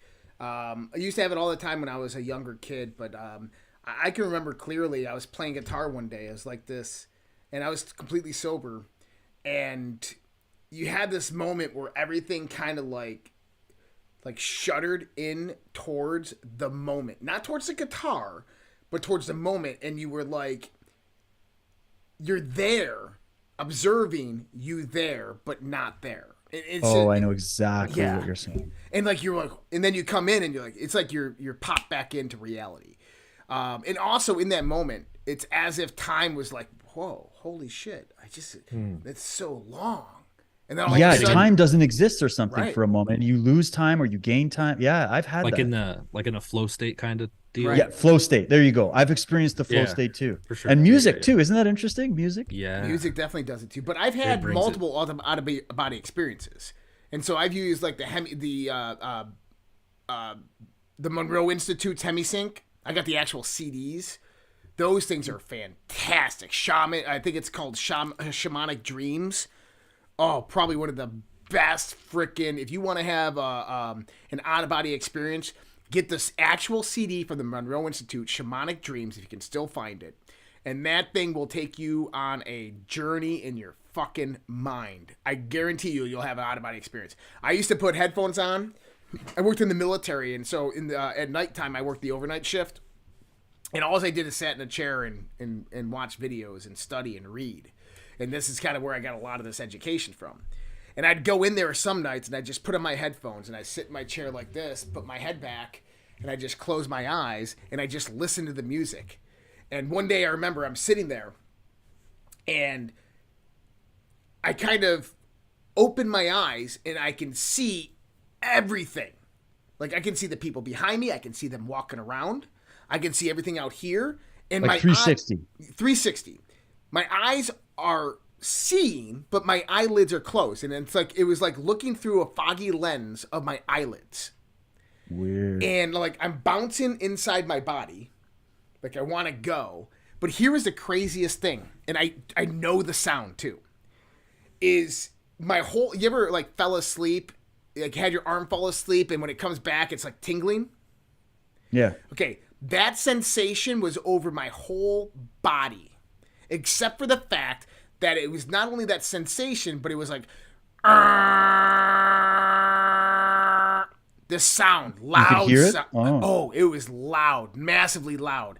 And it was like pulsating. You could hear the pulsation, and you could feel it. And when I looked at my arms and my body, it was like, it's like being on LSD in the sense that you could just see the vibration of it. And I remember feeling all of this, and I'm there, and I'm like, I'm not thinking about breathing or anything like this, but I'm thinking about, what is this? This is like, I got stuck in between consciousness. Oh shit, there's something wrong with the system. But I remember being able to see, and something said, just move forward, launch forward. And I remember I kept it like, I felt like I was hitting the inside of my body. And next thing I know, I kind of blinked, but like not with my eyelids. And I was at the edge of the wall, standing up at the edge of the wall. And I didn't look back at my body, but I'm standing at the edge of the wall, and I can see it right now in my head.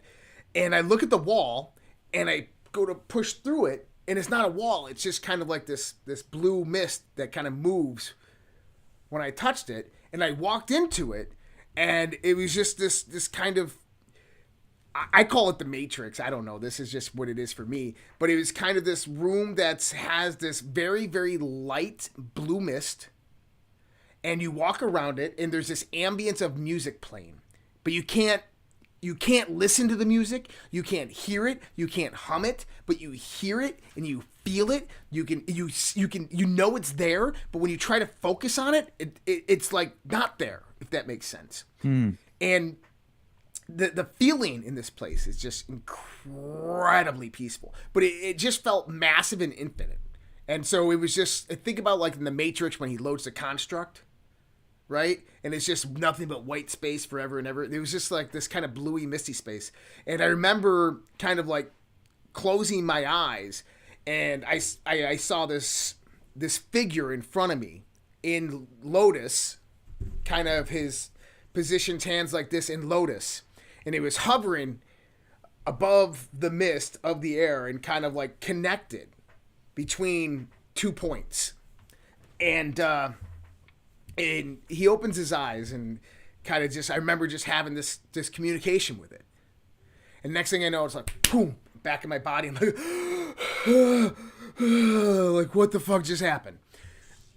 So either it's like the most vivid dream you've ever had, or you popped out. Right, or I popped out. And I've had others like this. So I had another one where went through the blue mist, and I came It was like swimming through space. Like, do you remember like those old 70s and 80s porn movies where they had the backdrop of space and they have like the lights and stuff? It was like going through an 80s porn background scenery and you're like kind of fishing through it, right?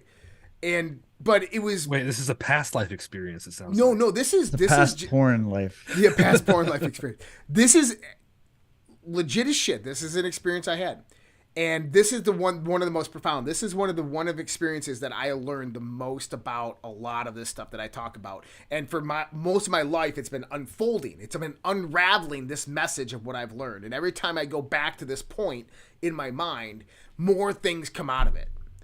And I remember it was like I was in this space, the blue misty space, and I could see the stars. And I moved towards the stars, and it's like the porn stars. Like they're not real. They're like lights, but you can't touch them, you can't see them, you can't grab them, but you can sense them. And I remember getting up there, and I remember just looking out what I believe to be infinity, the infinite. And you hear the hum of the music, it's there. And I got this feeling. And the feeling is that I was in the presence of God. That I was in the knowingness of God during this time. And this is where I come about in the sense that I got excited. Like, I'm like, whoa. And you're overwhelmed with, like, it's not emotion. It's just gratitude. I don't even know how to... It's just the most immense gratitude that you've ever had in your life for being, for existence. There's no, like, you don't want anything in return. You just want to feel that feeling of gratitude. It's immense. And you're there, and you realize that you're in the mind of the all, or everything that knows everything. And I started realizing, like, everything that was popping in my mind, there was no question. It was just, I knew it. Like, anytime that I thought of something, it was there. Like the answer, not only the answer is like you would think of a tree, and the tree would break down into atoms and subatomic particles, and then this would be string vibrations, and you would see everything in an instant, all for what it really was. And it was at this moment that I realized what Socrates meant when he says, the one thing that I have learned is that I know nothing. Because when you're very humbling, it's a humbling experience. Right. Because when you're in that presence, there's no questions to ask. Because you know everything. You can think or perceive anything, and it unravels in front of you. And you completely understand it, and you have this immense feeling that it's all okay. There's nothing wrong with it. But I realized that, and I asked other people who've had similar experiences the same question, and I said, okay, so you've been there, so tell me, what questions did you ask when you got there? And this one woman that I talked to, she's an LGBTQ. 1 second, Vince. She said, there are no questions to ask because you're in the mind of God that knows everything. So therefore, there's no questions to ask. And she goes, that's why we're here. That's the purpose of existence. It's because God is, but God can't know. Because God is all-knowing. God is the encompassment of all-knowing. God is the absolute. And this is the lesson that I've learned from it, is that if God is the absolute, then it can't experience, because it is all experience. It can't individualize the experience, because the moment it individualizes, it's everything around the individualization. And so it has to separate itself through these various unique experiences. At least this is how I try to understand and conceptualize it in my three-dimensional monkey brain, right? Yeah, that was really well said. Yeah. Vince, what were you going to say? I've had an experience like that. Okay, let's hear it. High on mushrooms in the mountains. I remember just standing there and realizing all of a sudden that same thing. I had the answer to anything that came across my mind, so I started asking myself questions. What's the answer to this question? What's the answer to this question? What's the answer to this question? And just right away, boom, boom, boom. And I got to that point too where I was just like, okay, what's the meaning of life? Boom. And it's just like, I'm not going to tell you like, oh, here's the meaning of life. I know it. But I ask profound questions like this, deep questions that are like, simple questions too. Like, should we do this? Should we do that? I don't remember exactly. It was a long time ago. And obviously I was really high. And I don't know. But I remember going through a series of questions, knowing the answers immediately. and then just coming to just stopping, just being like, you don't need, yeah, exactly, like there's nothing you need to ask, just chill, Yeah, just be. enjoy yourself. Yeah. So that you didn't feel any fear? No. I felt I don't know, like a profoundness, or I don't know. The only thing I can match it to is gratitude. Just, have you ever had such an immense gratitude for somebody that it overwhelms you and you begin to cry or have emotion? Like when my kids were born. When my kids were born, right? Like the moment your child comes out, it's not love. It's just this immense gratitude for being, right? And you have this love as well, but I mean, there's this. It's that. It's like you have this emotional reaction. But for me, it was gratitude. I just don't know how else to explain it. It's like beyond words. Like I've had moments like this, like glimpses of that. And then there was one time they were passing around some tea, some mushroom tea at this backyard party. Amanita muscarella. I don't even know. They're just like, hey, we're having some mushroom tea. I was like, yeah, like you're just having a party. Okay, this is great. And it was like one of those backyard parties. There's like a fire going and stuff. And actually, I got one of the best UFO stories on film after everybody kind of came back to Earth. Some friends of mine that I again knew for a few years, I'd never known that they had multiple mass sightings of these crazy UFO experiences. And so I got them to tell me at least a few of them. And I think it's actually that story is on my Rockfin playlist of Are We Alone? I have it on there. But anyways, I remember I had this mushroom tea. It was the first time I'd ever tried mushrooms. And with the tea, it wasn't like one of those things where you're blasted out of the stratosphere. You're just a constant like growing where your body's vibrating a bit.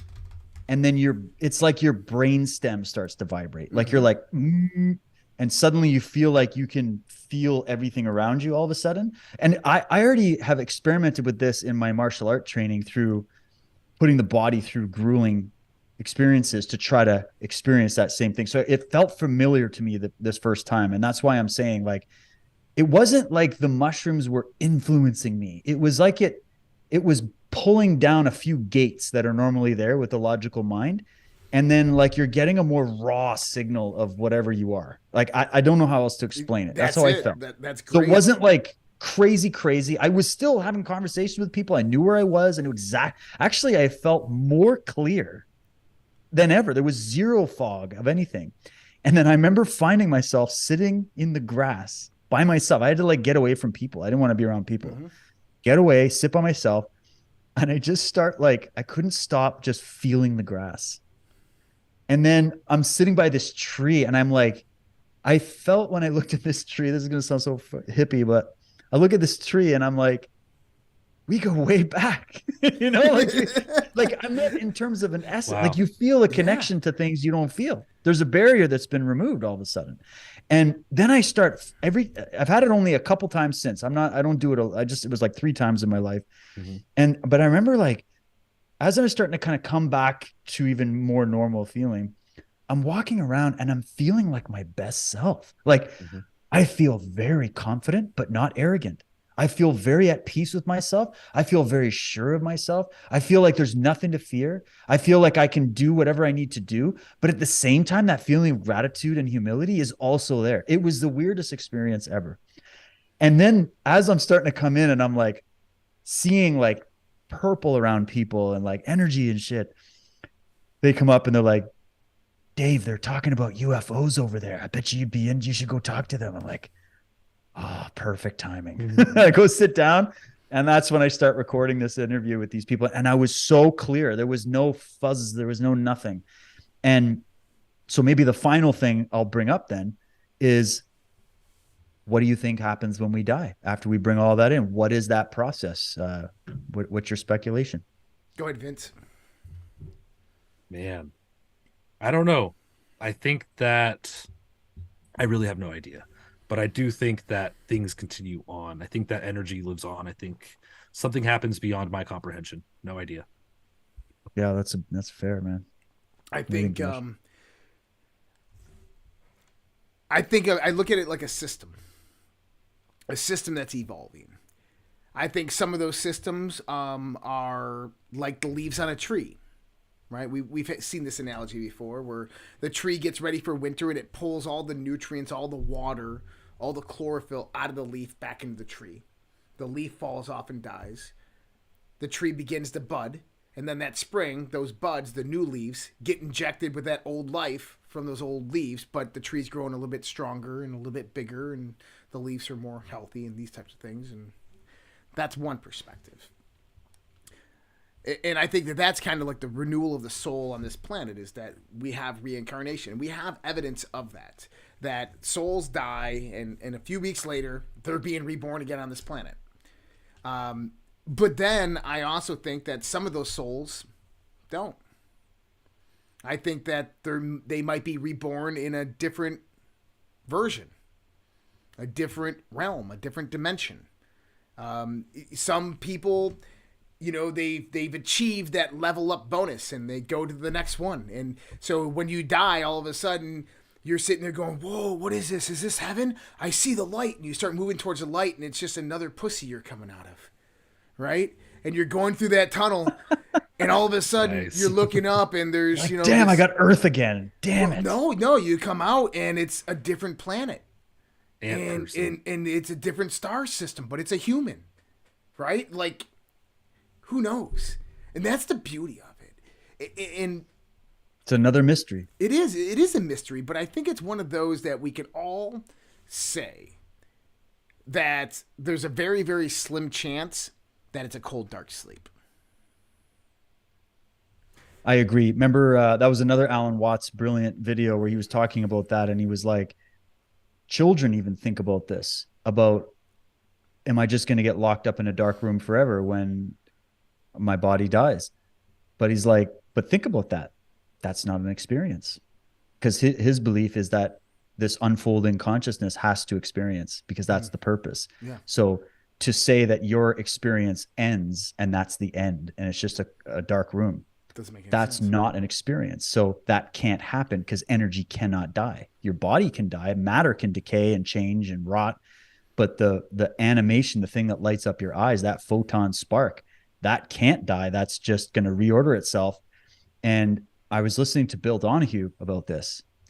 And if you go to his website, Hidden Meanings? I think it's Hidden Meanings, yeah. Hidden Meanings. I'm going to look it up right now because I just want to pull up this one thing that blew my freaking mind in this relation that he brought up. And he did a little, book on this. Let me just find the site. Here it is. Here's the site. So it's hiddenmeanings.com. That's it. Hiddenmeanings.com. A lovely man. I think he's still alive. I can't remember. But if we go, I'm just going to look. If you keep scrolling down, he's got all these things. He talks about light. He does a lot of esoteric analysis on all the religions. Like he's a wealth of knowledge. And then he does something on death. And he talks about how when he compares it with what the ancient mystics said and then also what modern science is discovering. And they found out something to do with, it almost operates like a door in the right brain. Mm-hmm. That what you call you, the spirit, literally passes through at the moment of death, which is why people see all this shit in their memory and their life passes before them. And there's this instant total recall moment at the moment of death. That's because you're literally exiting stage right. Right brain is where that information gets contained.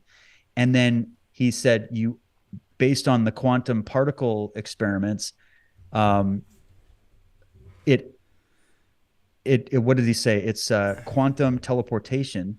The quantum particle teleports 3 feet away every single time.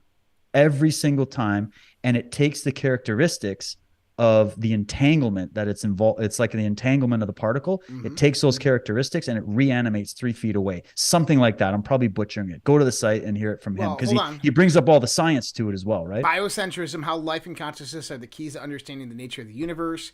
The author is Robert Lanza. The theory implies that death simply does not exist. It's an illusion that arises in the minds of people. It exists because people identify themselves with their bodies in the first place. They believe that the body is going to perish sooner or later, thinking that their consciousness will disappear too. According to Lanza, consciousness exists outside of the constraints of time and space. It is able to be anywhere in the human body and outside of it. That fits well with the basic postulates of quantum mechanics, according to which a certain particle can be present anywhere, and an event can happen in several, sometimes countless, ways. Lanza believes that multiple universes can exist simultaneously. These universes contain multiple ways for possible scenarios to occur. In one universe, a body can be dead. In another, it can continue to exist, absorbing consciousness migrated from another universe. So this means that that's very similar. Yeah, well, I got it off of his website.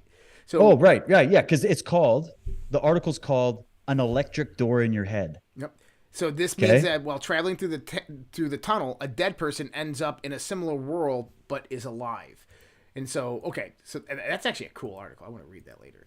But go ahead. You got the article right there? Yeah, this one. This is it. Let me just give you the quick synopsis, because then he also what's cool about him is he then goes into the Bible and he tells you, he's like, okay, here's the information. Here's what I'm postulating, and then here's the scriptures, right? And what direction is talked about as being the correct direction, the right path, the righteous path, right? They call it the righteous path. And the righteous path, when you get to the etymology, you understand where we get the word right and left. And the right brain, he's hinting at it as they're giving you a hint at how consciousness works and what happens for the whole transcendental nature of the soul. So here's the synopsis. He goes, out of body, an electric door in your head. Before you study this page, please keep something in mind. The references to the right side have nothing whatsoever to do with the fact that the right hemisphere operates the left side of the body and the left operates the right. It has nothing to do with a person, whether a person is right-handed or left-handed. It has to do with the fact that science has now proved that the doorway out of the human body is the right angular gyrus located in the right hemisphere of the brain. This makes references to the right hand, the right side, very important in ancient scripture. How the right and left hemispheres affect the body is relevant to the physical, visible body. And this report is concerned with the right hemisphere and the non-physical, invisible. It has nothing to do with the physical, but has to do with what we refer to as spirit. So here he goes. Some out-of-body scripture. 2 Corinthians 5:8. We are confident, I say, and willing rather, to be absent from the body and to be present with the Lord. You're talking about out-of-body experiences like what you just described, Josh. Right. 2 Corinthians 12:3. And I knew such a man, whether in the body or out of the body, I cannot tell, God knows. How that he was caught up into paradise and heard unspeakable words, which it is not lawful for man to utter. So you're talking about how you couldn't hear, you knew the vibration of sound was present, but you couldn't quite pin it down, right? Yeah. So then he's like, we've been accelerating our understanding of ancient scripture and meditation because of the continuing buildup of violent behavior being demonstrated by people on earth in general and governments and religions in particular. So he's going through the whole thing about life. And then I want to see, okay, Bible on the right side. As we have studied, we have found that the scriptures, both in the New and Old Testament, direct us to the right side.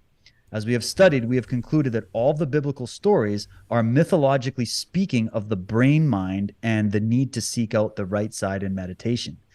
There is a constant drumming from ancient scripture admonishing us that the tree of life, the holy of holies, of the temple, the garden of evil or garden of Eden, and the very presence of what we have called God is there at the right side or the right hemisphere of the brain mind. We are told to take no thought, to watch, to practice the single eye. This is in Matthew. Mm-hmm. Okay, the book of Matthew is talking about how it says, when you let your eye be single, your body will be filled with light. Right. And then when you understand what that light is, especially as it's been translated from the ancient Hebrew and Aramaic and what we think of light and all that, the impact of that is that, well, when they said in the Bible, in John, actually, it says specifically what God is. They tell you exactly what God is. And it says it. It says God is light, period. Then Jesus comes in later and goes, I am the light of the world. And no man comes to the Father light but through me. But then Jesus also says later, ye are the light of the world. Everything I can do, you can do, and greater the kingdom of heaven is within. Seek ye first the kingdom of heaven. So when you put that all together, Jesus is saying, God is light, I am the messenger, and you are also light. So there has to be a relationship between those three things. So what Bill Donahue does is he takes the quantum entanglement experiment and he shows the map of it, where you have three particles interacting together in this experiment that they did in Austria or wherever they did it. Mm-hmm. And one of the particles, they're shooting the particle down to what they call a beam splitter to try to get the entanglement process to happen, right? So they shoot the one particle. It's called the messenger particle. And he's like, imagine that's us. And we're shooting. This is our desire to connect to God, to spirituality, to truth. That's a thought that we're all having. What is thought but electrons firing in the brain? Light. What are electrons firing in the brain? It's light. Your brain is lighting up. It's quantum photon light that's charging, and it's putting a signal out that's like that radio trying to make a connection. That's you turning the dial, okay? So that one messenger particle hits the beam splitter. It then splits up, but they found that when that one particle went out, it just kept returning. It wasn't making any connection. So they had to now take an entangled particle, so two particles tangled together, and fire it into a different beam splitter at the same moment they fire the base photon particle. Mm-hmm. And what happens is automatically every single time, one of the entangled particles up here, only one of them goes down and the other goes up. So as the one goes down, it meets that initial particle, that initial photon, which is you. So Jesus comes down from heaven to earth to meet with man. And then they entangle. And then it carries it up to the other particle that had gone upwards. That's the God particle in this analogy. He's making the analogy of the experiment with what the scripture is saying. Because they're saying God is light and you are light. So they're trying to explain it in their language. When you add science, this is what we find. So you're the one particle. The only way that particle goes anywhere and does quantum teleportation and achieves eternal life, or whatever word you want to use, is when it's met by another particle that's entangled with almost like the alpha particle. Right. And then it carries it up to heaven to be with God. So it was just like a metaphorical way of breaking down the story of what the Bible's saying in terms of like quantum photonic entanglement particles and shit. It was pretty interesting. So is that an idea? Is it a thought that's getting entangled that brings it up there? Yes. So that's what he's saying, is that's why you have to either meditate or pray. That's why prayer is so important. And that's why when they would pray, they bring the 10 together, the two fives, 5 over 5 becomes 10.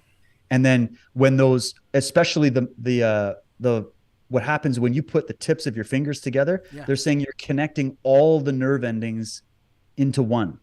And there's a certain unification of the left and right hemisphere of the brain when that happens. And you'll actually notice there's a lot of like people, like when they're sitting in deep discussion or whatever, they'll bring their hands together, the tips of their fingers together. I even used to work for a guy who was like selling these vacuum cleaners. And he had this weird thing where he was like, you got to get yourself aligned before you do a sales pitch. And the best way to do that is to sit for 5 minutes with the tips of your fingers together before you go into the sales pitch. Because what it does is it grounds you, it realigns you, and it aligns your brain so you're not running all over the place. And dude, I just started doing this before podcasts. And all of a sudden, I don't even know half the time what I'm saying, and just shit comes out. And apparently people keep tuning in. I don't know. But I started doing that, and then I found that there's a whole system from the East, from the Shinto, Taoist, etc., yogi, even the Indian tradition, where they do these there's like hand yoga, mudras. And they just form these mudras. What's this? Mudras. The mudras. That's right. Now, there's the weird, wacky version of this, but the simple version of it is it's every time your hands are touching, the nerves are going through, and there's actually a communication with the brain. Yep. So you put these different patterns together with your hands that when you do it, they would say every time you make a new symbol with your hands, you think a thought. And you keep repeating the symbol of the hand form with the thought form. And when you meditate on them, say you come up with like 3 good ones, and then 8, and then 10, and then 12, you can actually hack the process of your brain by doing this. This is their belief. They do it in like ninjutsu and stuff like that. I was about to tell you, it's in ninjutsu. So I took So I started with Tatsudo, and I went to what they would call Ninja-Ryu, or right Ninjutsu. And we had one teacher in the area. We went to me and Tommy. We left Tatsudo. We're like, fuck that, we're gonna be ninjas. And the first thing that you learn as a white belt when you sit down with these guys is the various hand signals. And so one is you're in your meditation stance and you bring up the rising sun. And they tell you, when you bring up the rising sun, imagine the thought in your mind of the sun rising in the morning and coming to the noon time of its strength, of its vigor, of its brilliant light. And this is where you want to be at the beginning of your training. Dude. Well, yeah. I think it's really a complex Pavlov's dog scenario, where it's a psychological phenomenon, sometimes referred to as anchoring, where we do the same symbol every time. You have the feelings, the emotions, and the thoughts. And just by simply doing that symbol, you bring those back, especially as you keep doing them over and over and over again. So yeah, I think they're on a very exactly. That's like a very practical way. And what it does is that's part of your training, so that you can give yourself. Actually, when we train, we do a lot of repeated movement because you're trying to get the body to always respond in that way. So you don't have to think. You have to eliminate thinking. They call it motion. And it's not that you're eliminating logical thought. It's that things are coming at you so fast in a live combat situation that you don't have time to think and calculate wind speed and do the trigonometry of the angle of the sun, of the fist coming into your head. You literally just have to act. And so in order to, you have to repetitively learn, block that punch, block that punch, block that punch, close your eyes. Oh, he hit me. Close Paint my the eyes. fence, Next Daniel. time I blocked it. Paint the fence, exactly. Daniel. Or in Bloodsport, you remember when he makes him like serve tea blindfolded and shit, and he tries to hit him when he's blindfolded? Like, we used to do a lot of that stuff. And so all this is to say that we have the ability to train our minds and train our bodies, I like how a lot of times they mirror it off nature. Yeah, like the rising sun. You want to feel that same feeling and associate that form with that feeling, so that every time you do that form, say you're having a bad day or you're out of your mojo, you're not in your flow state. To get in the flow state, you activate it by the movement that you've associated with the thought form. That's it. Now you're there. You're in the your flow state is kicked on. There's a lot of tricks to this. But now take this into context. For thousands of years, practitioners of the same art, mystery school, secret society, have done the one symbol and bring it up with the same thought pattern is now ingrained in the fabric of time and space that connects you through the utilization of that when you connect with it with yourself to all that lineage of knowledge, of feeling, of understanding. Right. In the past. And then they can, because this system is amoral. It's not good or bad. It's not anything. It's just a system. Yep. This means this is the magic and sorcery angle, where knowing how to channel this energy and work it and train yourself and realizing that all is mind, you can create good or bad with that knowledge. Yeah. So you can take all the symbols they're using that everybody's like, oh my God, it's the all-seeing, it's that. Oh, you just did the okay symbol. You must be in the Illuminati, these kind of things. They're all mudras. They're all from the East. They're all Tibetan. They're all mystical, ancient stuff that they picked up when the Templars and the all these groups were all over in the East. They picked this all up and they brought it in and they integrated it into Masonry, and off we go. So that the knowledge base is just a knowledge base of how to manipulate nature and to train yourself, but you can use it for good or bad. So let's just say that. But to bring it back to what Bill Donahue's pointing out, there's levels in the meditation game. It's not just sitting there, closing your eyes and thinking about nothing. A lot of it's very active meditation, and it's about thinking about thought, right? And what that does is it gets things moving in the brain, and it guides you to the right brain where you can actually create full 3-dimensional structures in your dreams, in your mind, and you're literally training your brain to have a better Wi-Fi signal to that force that is you, right? Yeah. So he's saying the Bible and all these ancient texts are just little pieces of this knowledge of literally how to turn your body into the best Wi-Fi connection possible so that you can you can bring heaven to earth. You can realize the as above, so below. You can activate the inner kingdom, and you can you can then be a real conduit for what we call God. So the way he breaks this stuff down, and then he goes into, this is what happens when you die. And it's all there in these ancient texts. And they're finding out a lot of these things in some interesting scientific experiments. And they've even done a lot in the whole reincarnation thing in a scientific way. And I know it's not all proven, but it really makes you think, like an electric door in your right brain. That's where you exit stage right when the time is up. And I love that. I mean, think about some of the experiences some of these people have had, either through meditation, through deep thought, or through some LSD or whatever. It all seems to line up. I don't know. What do you think? So I loved when you asked about the etymology of it, right? Is because the word left, etymologically, I mean, remaining, past tense, past particle, to leave, right? Oh, like what's left over? Yeah. Right, what's left over. The left-hand side, the opposite of right, the left.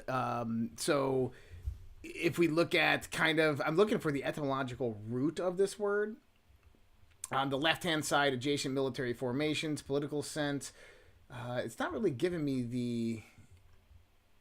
Oh, there we go. So Old English, when estra, left hand, literally friendlier, a euphemism for superstitiously to avoid invoke. Listen to this. A euphemism used superstitiously to avoid invoking the unlucky forces connected with the left side. So this is the left hand, right? But what's right or considered conspicuous? So the better one. So it's kind of ego, if you want to look at it like that, right? Then right is for an elite or of actions, just, good, fair, in conformity with moral law, proper, fitting, according to standard, rightful, legitimate, lawful, correct in belief of persons of their character, dispose of what's good or just. Also literal, straight, not bent, direct, being the shortest course. Isn't it weird that we associate a direction like right ascension, going in, I'm going to turn right at this street. We think of a direction, and it also in the same language means correct behavior or moral or virtuous or righteous, or the path of right, the shield of righteousness. Like, or direct. Take it as a metaphor. Yeah. Sorry, go ahead, Vince. I was just adding to the etymology is it's also like get right over here. It's just weird. Yeah, like just think of our language. Our language, dude. When you start thinking about the meaning and etymology of words, like, because what are words? Like, there's people. I always thought this is fast. This blows my mind as a kid. I'm like, okay, so I'm learning English. Lovely. Mm-hmm. There's people that know French. There's people that know Chinese. So we're all talking. We're all communicating, but we're using different words. Like that always blew me away. I'm like, why aren't we all speaking the same language? Why is there like Swedish and German and Dutch and Chinese and English, so many languages, and everybody in that language can understand what we're saying, and that's just a vehicle of expression. But if I don't speak that language, I don't know what the hell you're talking about. Yeah. Right? But we're just talking, we're just making sounds. And then even language, the languages were all symbols to start with. We were scrawling on cave walls. We interviewed a really fascinating guy on Unslaved who went to France and found like the oldest petroglyphs and hieroglyphs and cave writings in the world. And he decoded what he thinks the story is telling. And then it evolved into what? Hieroglyphs and kanji. And then even the Hebrew language, from which a lot of other languages were derived, was apparently just them putting a staff in the sand with a crystal on it. And the shadow or the sun would go through and cast shadows on the sand. And it would make these symbols because of the shape of the crystal. And from those symbols in the sand were born the Hebrew alphabet. Like that's like the esoteric occult mystery school story of how Hebrew came to be. That's pretty cool. And then you look at the Egyptian hieroglyphs, and then you look at the Japanese and Chinese kanji systems. Right. And then you look at the petroglyphs that I can go. There's places where ancient First Nations tribes here in Canada still have petroglyphs carved all over this place. And you think about it, you go, we first saw the image of God, the image of nature, the image of a word. We started to create images to relay concepts.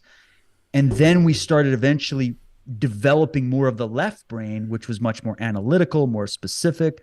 And that's where our languages evolved into, like, even in Japan, you have the ancient kanji, which one symbol means all kinds of shit. Yeah. But then there's the katakana, which is very left brain. It's very like the mathematics, the logical stuff. So it's amazing to think about even how language was formed from symbols. I actually have the wood painting, so it's like the pieces of wood, so it's got one and then it's threaded together. I got it in Japan, but it's the 101 ways to say love in Japanese. And so it's the 101 ways to write love in kanji. And so they don't have one way to write. So we write love. They have 101 kanji characters that represent love. All different types of love, like love for yourself, love for a friend, love for a brother, love for it's all different. It's all expressed. Like Greek. The Greeks had the agape, the filial, all the different kinds of love. Yeah. So I wanted to bring this up too, because we were talking about right in etymology. So when I started studying Thelema, Aleister Crowley, not studying, but researching into it, this is when I learned something about magic that was just mind-blowing. It has everything to do with what Bill Donahue's saying. Is if you go into the history of Thelema or Thelma, what you begin to realize is that Aleister Crowley, after he stole all the documents from the Golden Dawn, went on his old, he created the Law of One, material. He went up to his place in Scotland. And this is where he channeled the ancient Egyptian pharaoh. And they say how he did it and why he went and bought the place in Scotland. And they said that he had to open a channel. And they talk about it is that he had to open a channel and the way he opened the channel is he had to orient himself. Okay? And they say the word orient is we orient our direction. From the ancient Eastern Orient, right? Is it meant nothing to do. This is where you could traditionally find the traditions, the occultism, stuff like that is from the East or from the Orient. Think about that for a second. Where do you find the ancient mystery schools, the traditions? From the East, from the Orient. Right. If you're going north, which way's east? Right. Okay? The word Orient in occultism is derived from the East. It means literally from the East. Orient means from the East. And so when you're learning about Aleister Crowley and how he opened up what's called a channel of magic, is he opened it up through his orientation.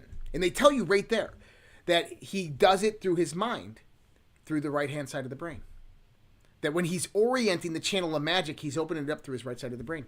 You can go to the Thelema website at like thelema.org, and they have the whole story on it right there about what orient means, how it's opening up a magical channel through the right side of your brain. Yeah, I mean, and there's probably just so much depth to getting into that and where it all came from, because it's not like Aleister Crowley invented it. He's just studying it, and you go, where's the origin of it? And you find out that all of these religions are Oriental religions at the end of the day, in a way. There's the Western traditions, there's all that, but there's the ideas of all of this, the ancientness of where this all came from is incredible. And then it's interesting, it's Scotland because of the connection between Scotland, Ireland, Wales, and Egypt, which is another story about the fact that there was like physical connective tissue between East and West. There's whole missing chapters of where this all came from. But in the end, regardless of all that, it gets pretty twisted when you dive into the details. Think about it. They learned this from nature. All the symbols, all the everything came from nature. The kanji a lot of them look like birds and animals. And you look at what the Egyptians did. They were mixing like half god, half man, half human, like different parts into these symbols. But the symbol now, it's not just, this is the word, like in English. This is the word apple. Like that's what it is. The symbol now allows you to have a relationship with it and interpret it a bit. And that's probably why there's 101 versions of love, is they're trying to also say there's a uniqueness to you as well. There's a standard and then there's a uniqueness. Right. And so you're looking at a symbol, it's like an ink blot. You know those ink blots where when I look at it, I see something that's in my subconscious and you look at it and you see something in your subconscious. Meanwhile, it's just like a blank slate that we're all looking at. In a lot of ways, that's what it was. And then this brings in an interesting thing was, did you ever get into Julian Jaynes No. and the story of the bicameral mind. I think it's Julian Jaynes. Is it the right author? Hope I'm not mixing it up. But the bicameral mind theory that he had, No. where he basically theorized that the reason why humans gravitated towards these crazy cults and these really freaky out of the box religious ideas was that we were desperately searching after a certain point of time for the voice of God. Because at a certain time in history, we lost connection to literally the voice of God, which is basically a stronger Wi-Fi connection to God. Now, it's not like you're not hearing God speaking English into your brain. Your brain's translating it, but it's translating the energy, the photon, whatever it is, through the right brain, and then you're speaking what God told you. So basically, to me, I look at it as he was discovering that there was like a pre-bicameral period where humans were very integrated and connected to nature, and we had a direct Wi-Fi connection to the universal flow, like direct. It was like loud, like you could literally hear voice. It was you. They didn't know it was them speaking in their head, but they were translating the radio signal. Okay. Something happened to human consciousness where human consciousness got split, and we essentially became schizophrenic beings, where there was a discohesion between the left and right brain, probably produced by trauma or something else we could speculate about, that now it lessened our ability to communicate and hear the voice of God or the gods, meaning nature and the course and the signal of all things.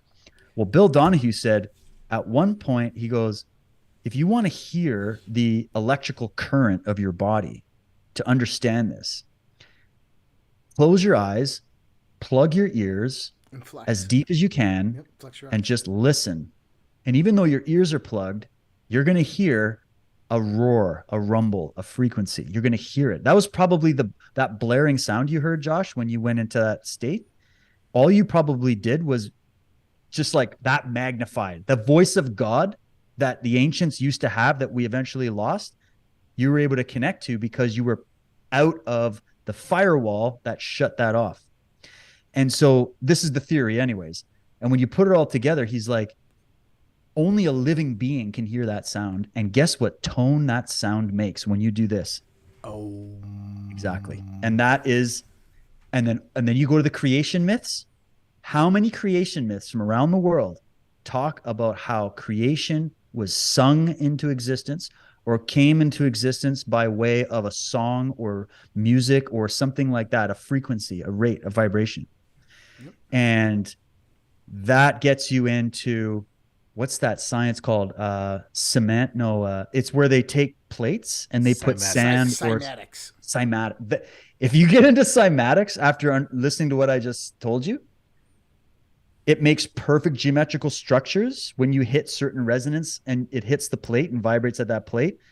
It's the thing about the water crystals, the water particles, snowflakes, the whole thing. Yep. Dr. Emoto. You start putting all that shit together with what I just said there, it brings a whole new dimension to what we're reading about in these ancient texts, right? It's just incredible. David, have you seen the cymatics experiment where they play the ohm? Maybe not that one specifically. Do you have a video?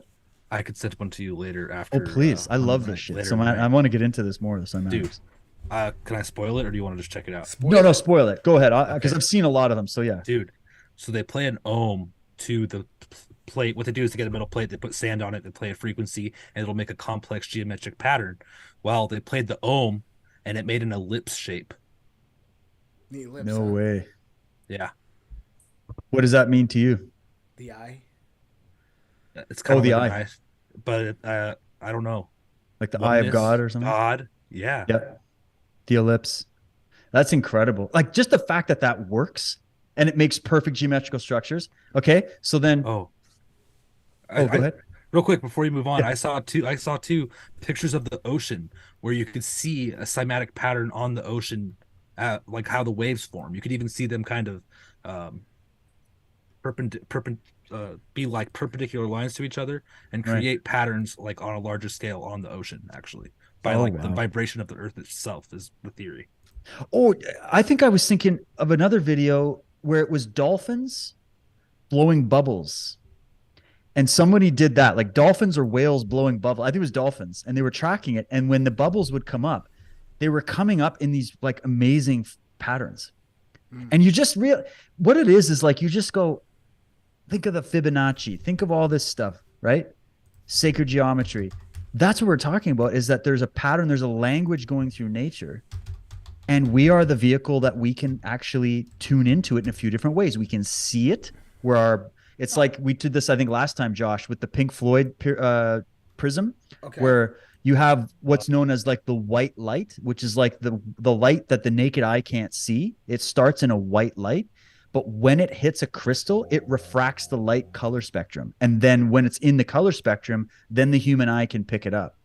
And so there's an analogy there that the white light is what Walter Russell, one of the great geniuses, like another Nikola Tesla, he wrote a book called The Secret of Light. If you ever read it, and he intimated this, so it's Walter Russell. I've read all this shit. No, I've read this. Yeah. So he's like, he had the scientific breakdown of everything. He has all the sketches and shit. I've got like a bunch of his books. Polymath. Yeah, that Matt Presti, the guy I was telling you about, he ran the Walter Russell Museum. Oh no shit. And Walter Russell was the one that did a sculpture of Mark Twain and all those guys. Like they were all like these enlightened guys. And anyways, he wrote about The Secret of Light, and it's a mix of science and mysticism. It's left brain and right brain. And he had these kind of experiences like you're talking about, Josh, and he saw the patterns behind everything. And he explains what light is. And he breaks down the opening part of this book. He's like, remember in the Bible where God said, God is light, or I am light and you are light? The whole book just goes from there.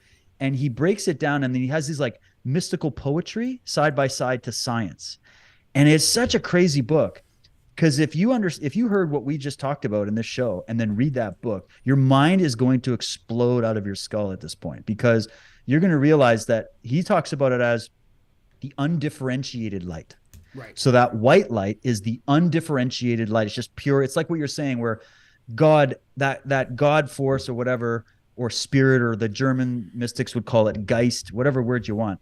That is all knowledge and all experience. So it of itself can't experience because of that, because it eliminates everything, because it's just everything. So that's the undifferentiated light. So and this physically happens, it differentiates when it goes through a conduit, which works well with crystals, prisms, certain elements, minerals, silica, and it goes through the prism, and then it comes out as all these colors. Now we can connect to it, and that's your 3-dimension. But the white light would be like 4-dimension, right? If you want to use that language. And that's God. And so when it's telling you, you are light, I am light, the kingdom of heaven is within, it's telling you you are a conduit for this light, which is God. John 1:5, for anybody out there. This is a message we have heard and announced to you. God is light, and in him there is no darkness at all. And then there is another scripture that I found. And I'm going to pull it up really quick, because this just takes this to the next level of how we look at it. So let me just quickly, I just got to grab, I did this bit in my Truth Warrior Premium, The Children of Light. I did a whole thing on this. Oh yeah. And I just want to quickly pull that. Hold on. I just got to find it. Open recent Children of Light. Let's get the right scripture verse here. So yeah, so just a quick breakdown of how that light works. So how white light is split into a rainbow. Most light that we interact with is the form of white light, which contains many or all of these wavelength ranges. That's all it is. Shining white light through a prism causes the wavelengths to bend at slightly different angles due to optical refraction. The resulting light is split across the visible color spectrum, and this is what causes a rainbow, with airborne water particles acting as the refractive medium. So if the airborne water particles are acting as a refracted medium of a rainbow, and your body is made up mostly of water, and you are a crystalline structure, you're a refractive medium, what the hell do you think you are? I'm not telling the king of angles. Angles and angels, okay? So your soul is photon. You are an electrical element operating a piece of equipment called the body. That equipment runs on electricity and chemicals, and it can only respond to such, which means that any Holy Spirit coming into you, any Jesus coming into you, any God coming into you can only be one thing: electricity and photon. And if you wish to go to that parallel place, that you can only go there through electricity or photon. So it's just like trying to give a scientific explanation to what religion's been banging its head trying to explain. Mm-hmm. And then that verse about darkness. Hold on. Where's the darkness? There we go. Is that it? Okay. Well, here it is from Goethe. Or Goethe is the right way. He was one of the top minds that he studied light, and he studied what happens in the soil with plants and tree roots and things like that. Because his curiosity was, when we see a tree, we're seeing the result. We're not seeing the cause, right? We're just seeing the tree grew out of something. Well, where did it grow out of? Let's look into that. Oh, it grows out of darkness. And there's the idea that, well, how could there be light in the darkness? And what's all this discussion in religion about light and darkness and all that? Well, he says this: light and darkness, brightness and obscurity, or if a more general expression is preferred, light and its absence. So it's not like darkness it's just light and its absence, are necessary to the production of color. Color itself is a degree of darkness. I am part of the part that at first was all, part of the darkness that gave birth to the light, that superlicious light, which now disputes with Mother Night, her ancient rank in space, and yet cannot succeed. No matter how it struggles, it sticks to matter and can't get free. So basically what he brings out, and he does these light experiments where he actually opposed the Newtonian theory of colors and managed to show that there are in fact more colors in the spectrum than Newton had recognized, which he illustrated in his famous color wheel. Goethe's theory is that color arises through the interplay between light and darkness, which can in fact be easily shown by flooding with light or withdrawing it altogether. The result is the same: nothing can be seen. So he just goes through and he shows all these images where, let's say you take, he did this color wheel, and you put the color wheel on with light, and then you put it on a dark background. The colors change. So he's talking about a deeper meaning here. Now, just for people that might go, what, is he gone to the dark side of the force? He's not talking about the moral, imaginative allegory that we use for light and darkness being an equivalent to good and evil. Okay. He's talking about physical darkness and physical light, right, and the properties therein. And it only makes sense that light comes from something. And he's saying it comes out of the dark. And I think the reason we got all turned off by light and darkness as humans is because of our experience in the natural world. Think of ancient man and woman who were living in nature without electricity. So before electricity, what the hell was life about back then? Survival, you're out in the elements, and especially before any kind of advanced civilization. So at night, that's when it's dark and we can't see worth a shit. And there's also, it's cold, you're exposed to the elements, and that's when the predators come out, is at night. So nighttime was looked at as the adversary, and it was the adversary of the light. And there was this beautiful metaphor happening every day and every night where they would see the sun come up and win over the darkness. And when the sun came out, it brought photosynthesis, it brought warmth, it brought vision and light. It was more of the color spectrum was visible to the human eye.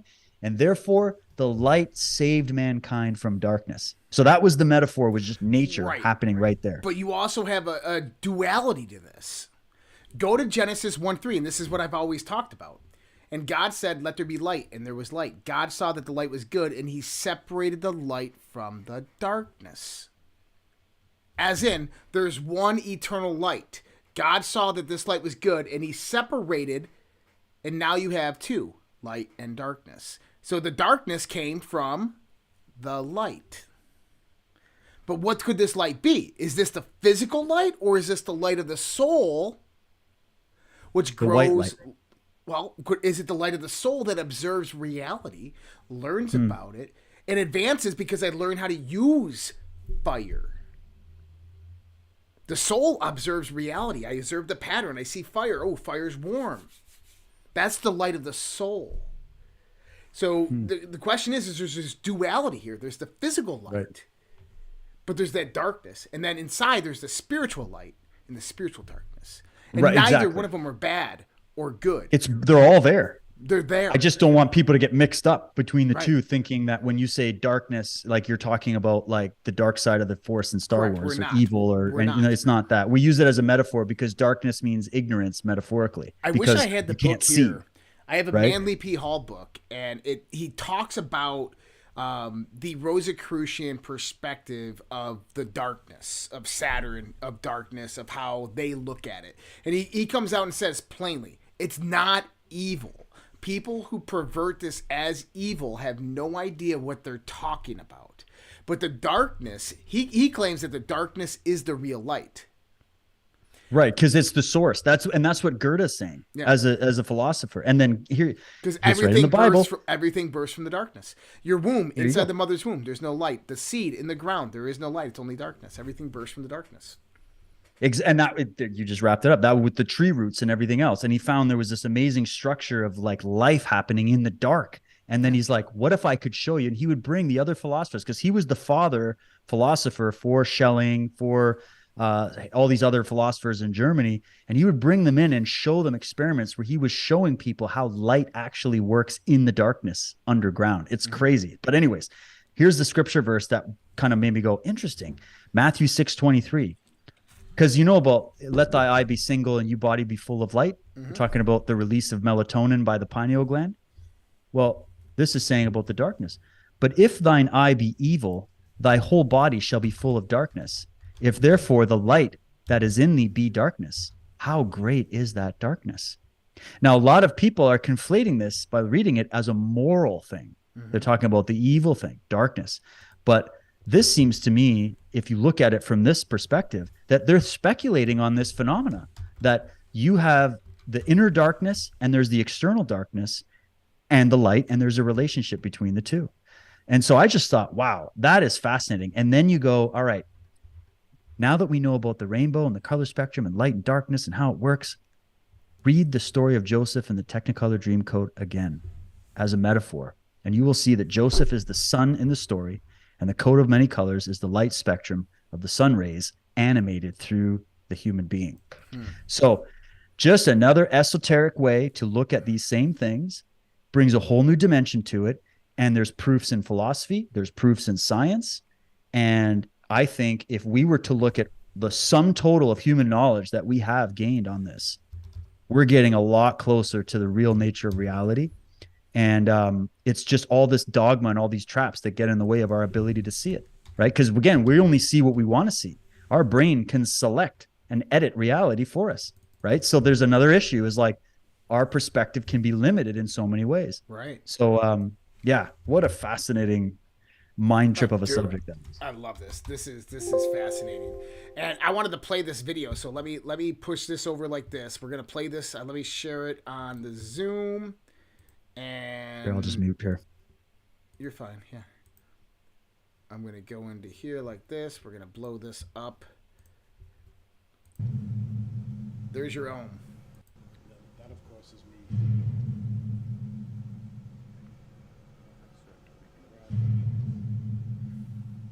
So this is Stephen Halpern. If you know who he is, he makes a lot of these music and sound things. But this is him playing the ohm sound, and we're gonna fast forward just a little bit. And this is, I think this is like, yep, there you go.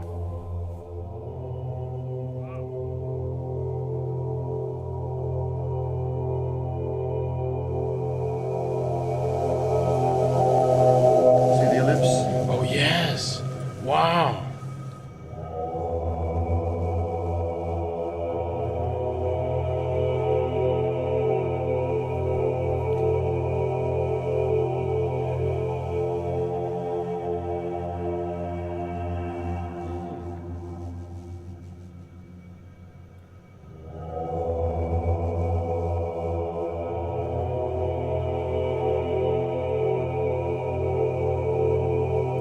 It's the womb of God. I mean, imagine that. That's pretty profound when you start looking at it like that. I was muted, but I was like, what the hell? That's amazing. Oh my God. And think about, did you hear the harmony? Did you actually, because I have a real ear. My dad, I got it from him. He plays guitar by ear. I can hear a song and play it on the piano. Like I've always had that, right? So I'm very picky about tones and music and that. And I love this shit. This shit calms me. If I ever feel anxious, guys, just watch cymatic videos and like waves and shit. But anyways, that sound, notice that it's kind of messy, the sand, when it starts the ohm, and then when the harmony comes in, the more the voice, the more it harmonizes, the more the shape becomes perfect. Right. Perfect. It's a vagina. It's a vagina. It's a cell. What do you think is creating? It's an egg. Like it's the base frequency of all life and all matter. Yeah. You know? And then, this is the one. This was the quote I was thinking about. Walter Russell. Hold on. Here it is. Quote, desire, will. Okay, this one is so good. I just have to find it. Yeah, here it is. All right, so just to sum up everything we've just been talking about, here's the great Walter Russell. The electric energy which motivates us is not within our bodies at all. It is part of the universal supply which flows through us from the universal source with an intensity set by our desires and our will.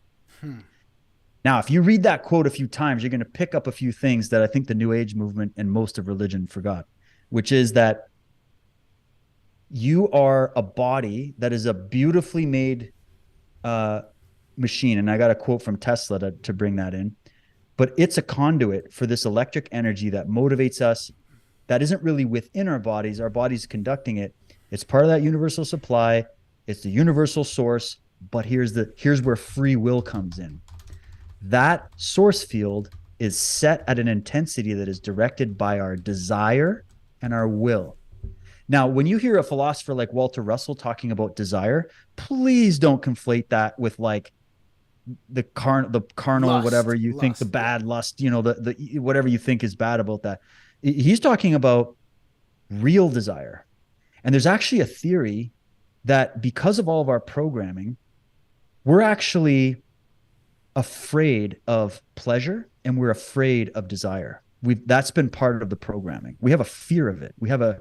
And I think it's because we're tapping into literally an energy field that's extremely powerful, that if not controlled properly, that desire can become something that is quite negative. Like it can blow out of proportion. Dude, so we're like, and then of course everything. Was that? Do you get research on that? Because I've actually written about that in my own journal.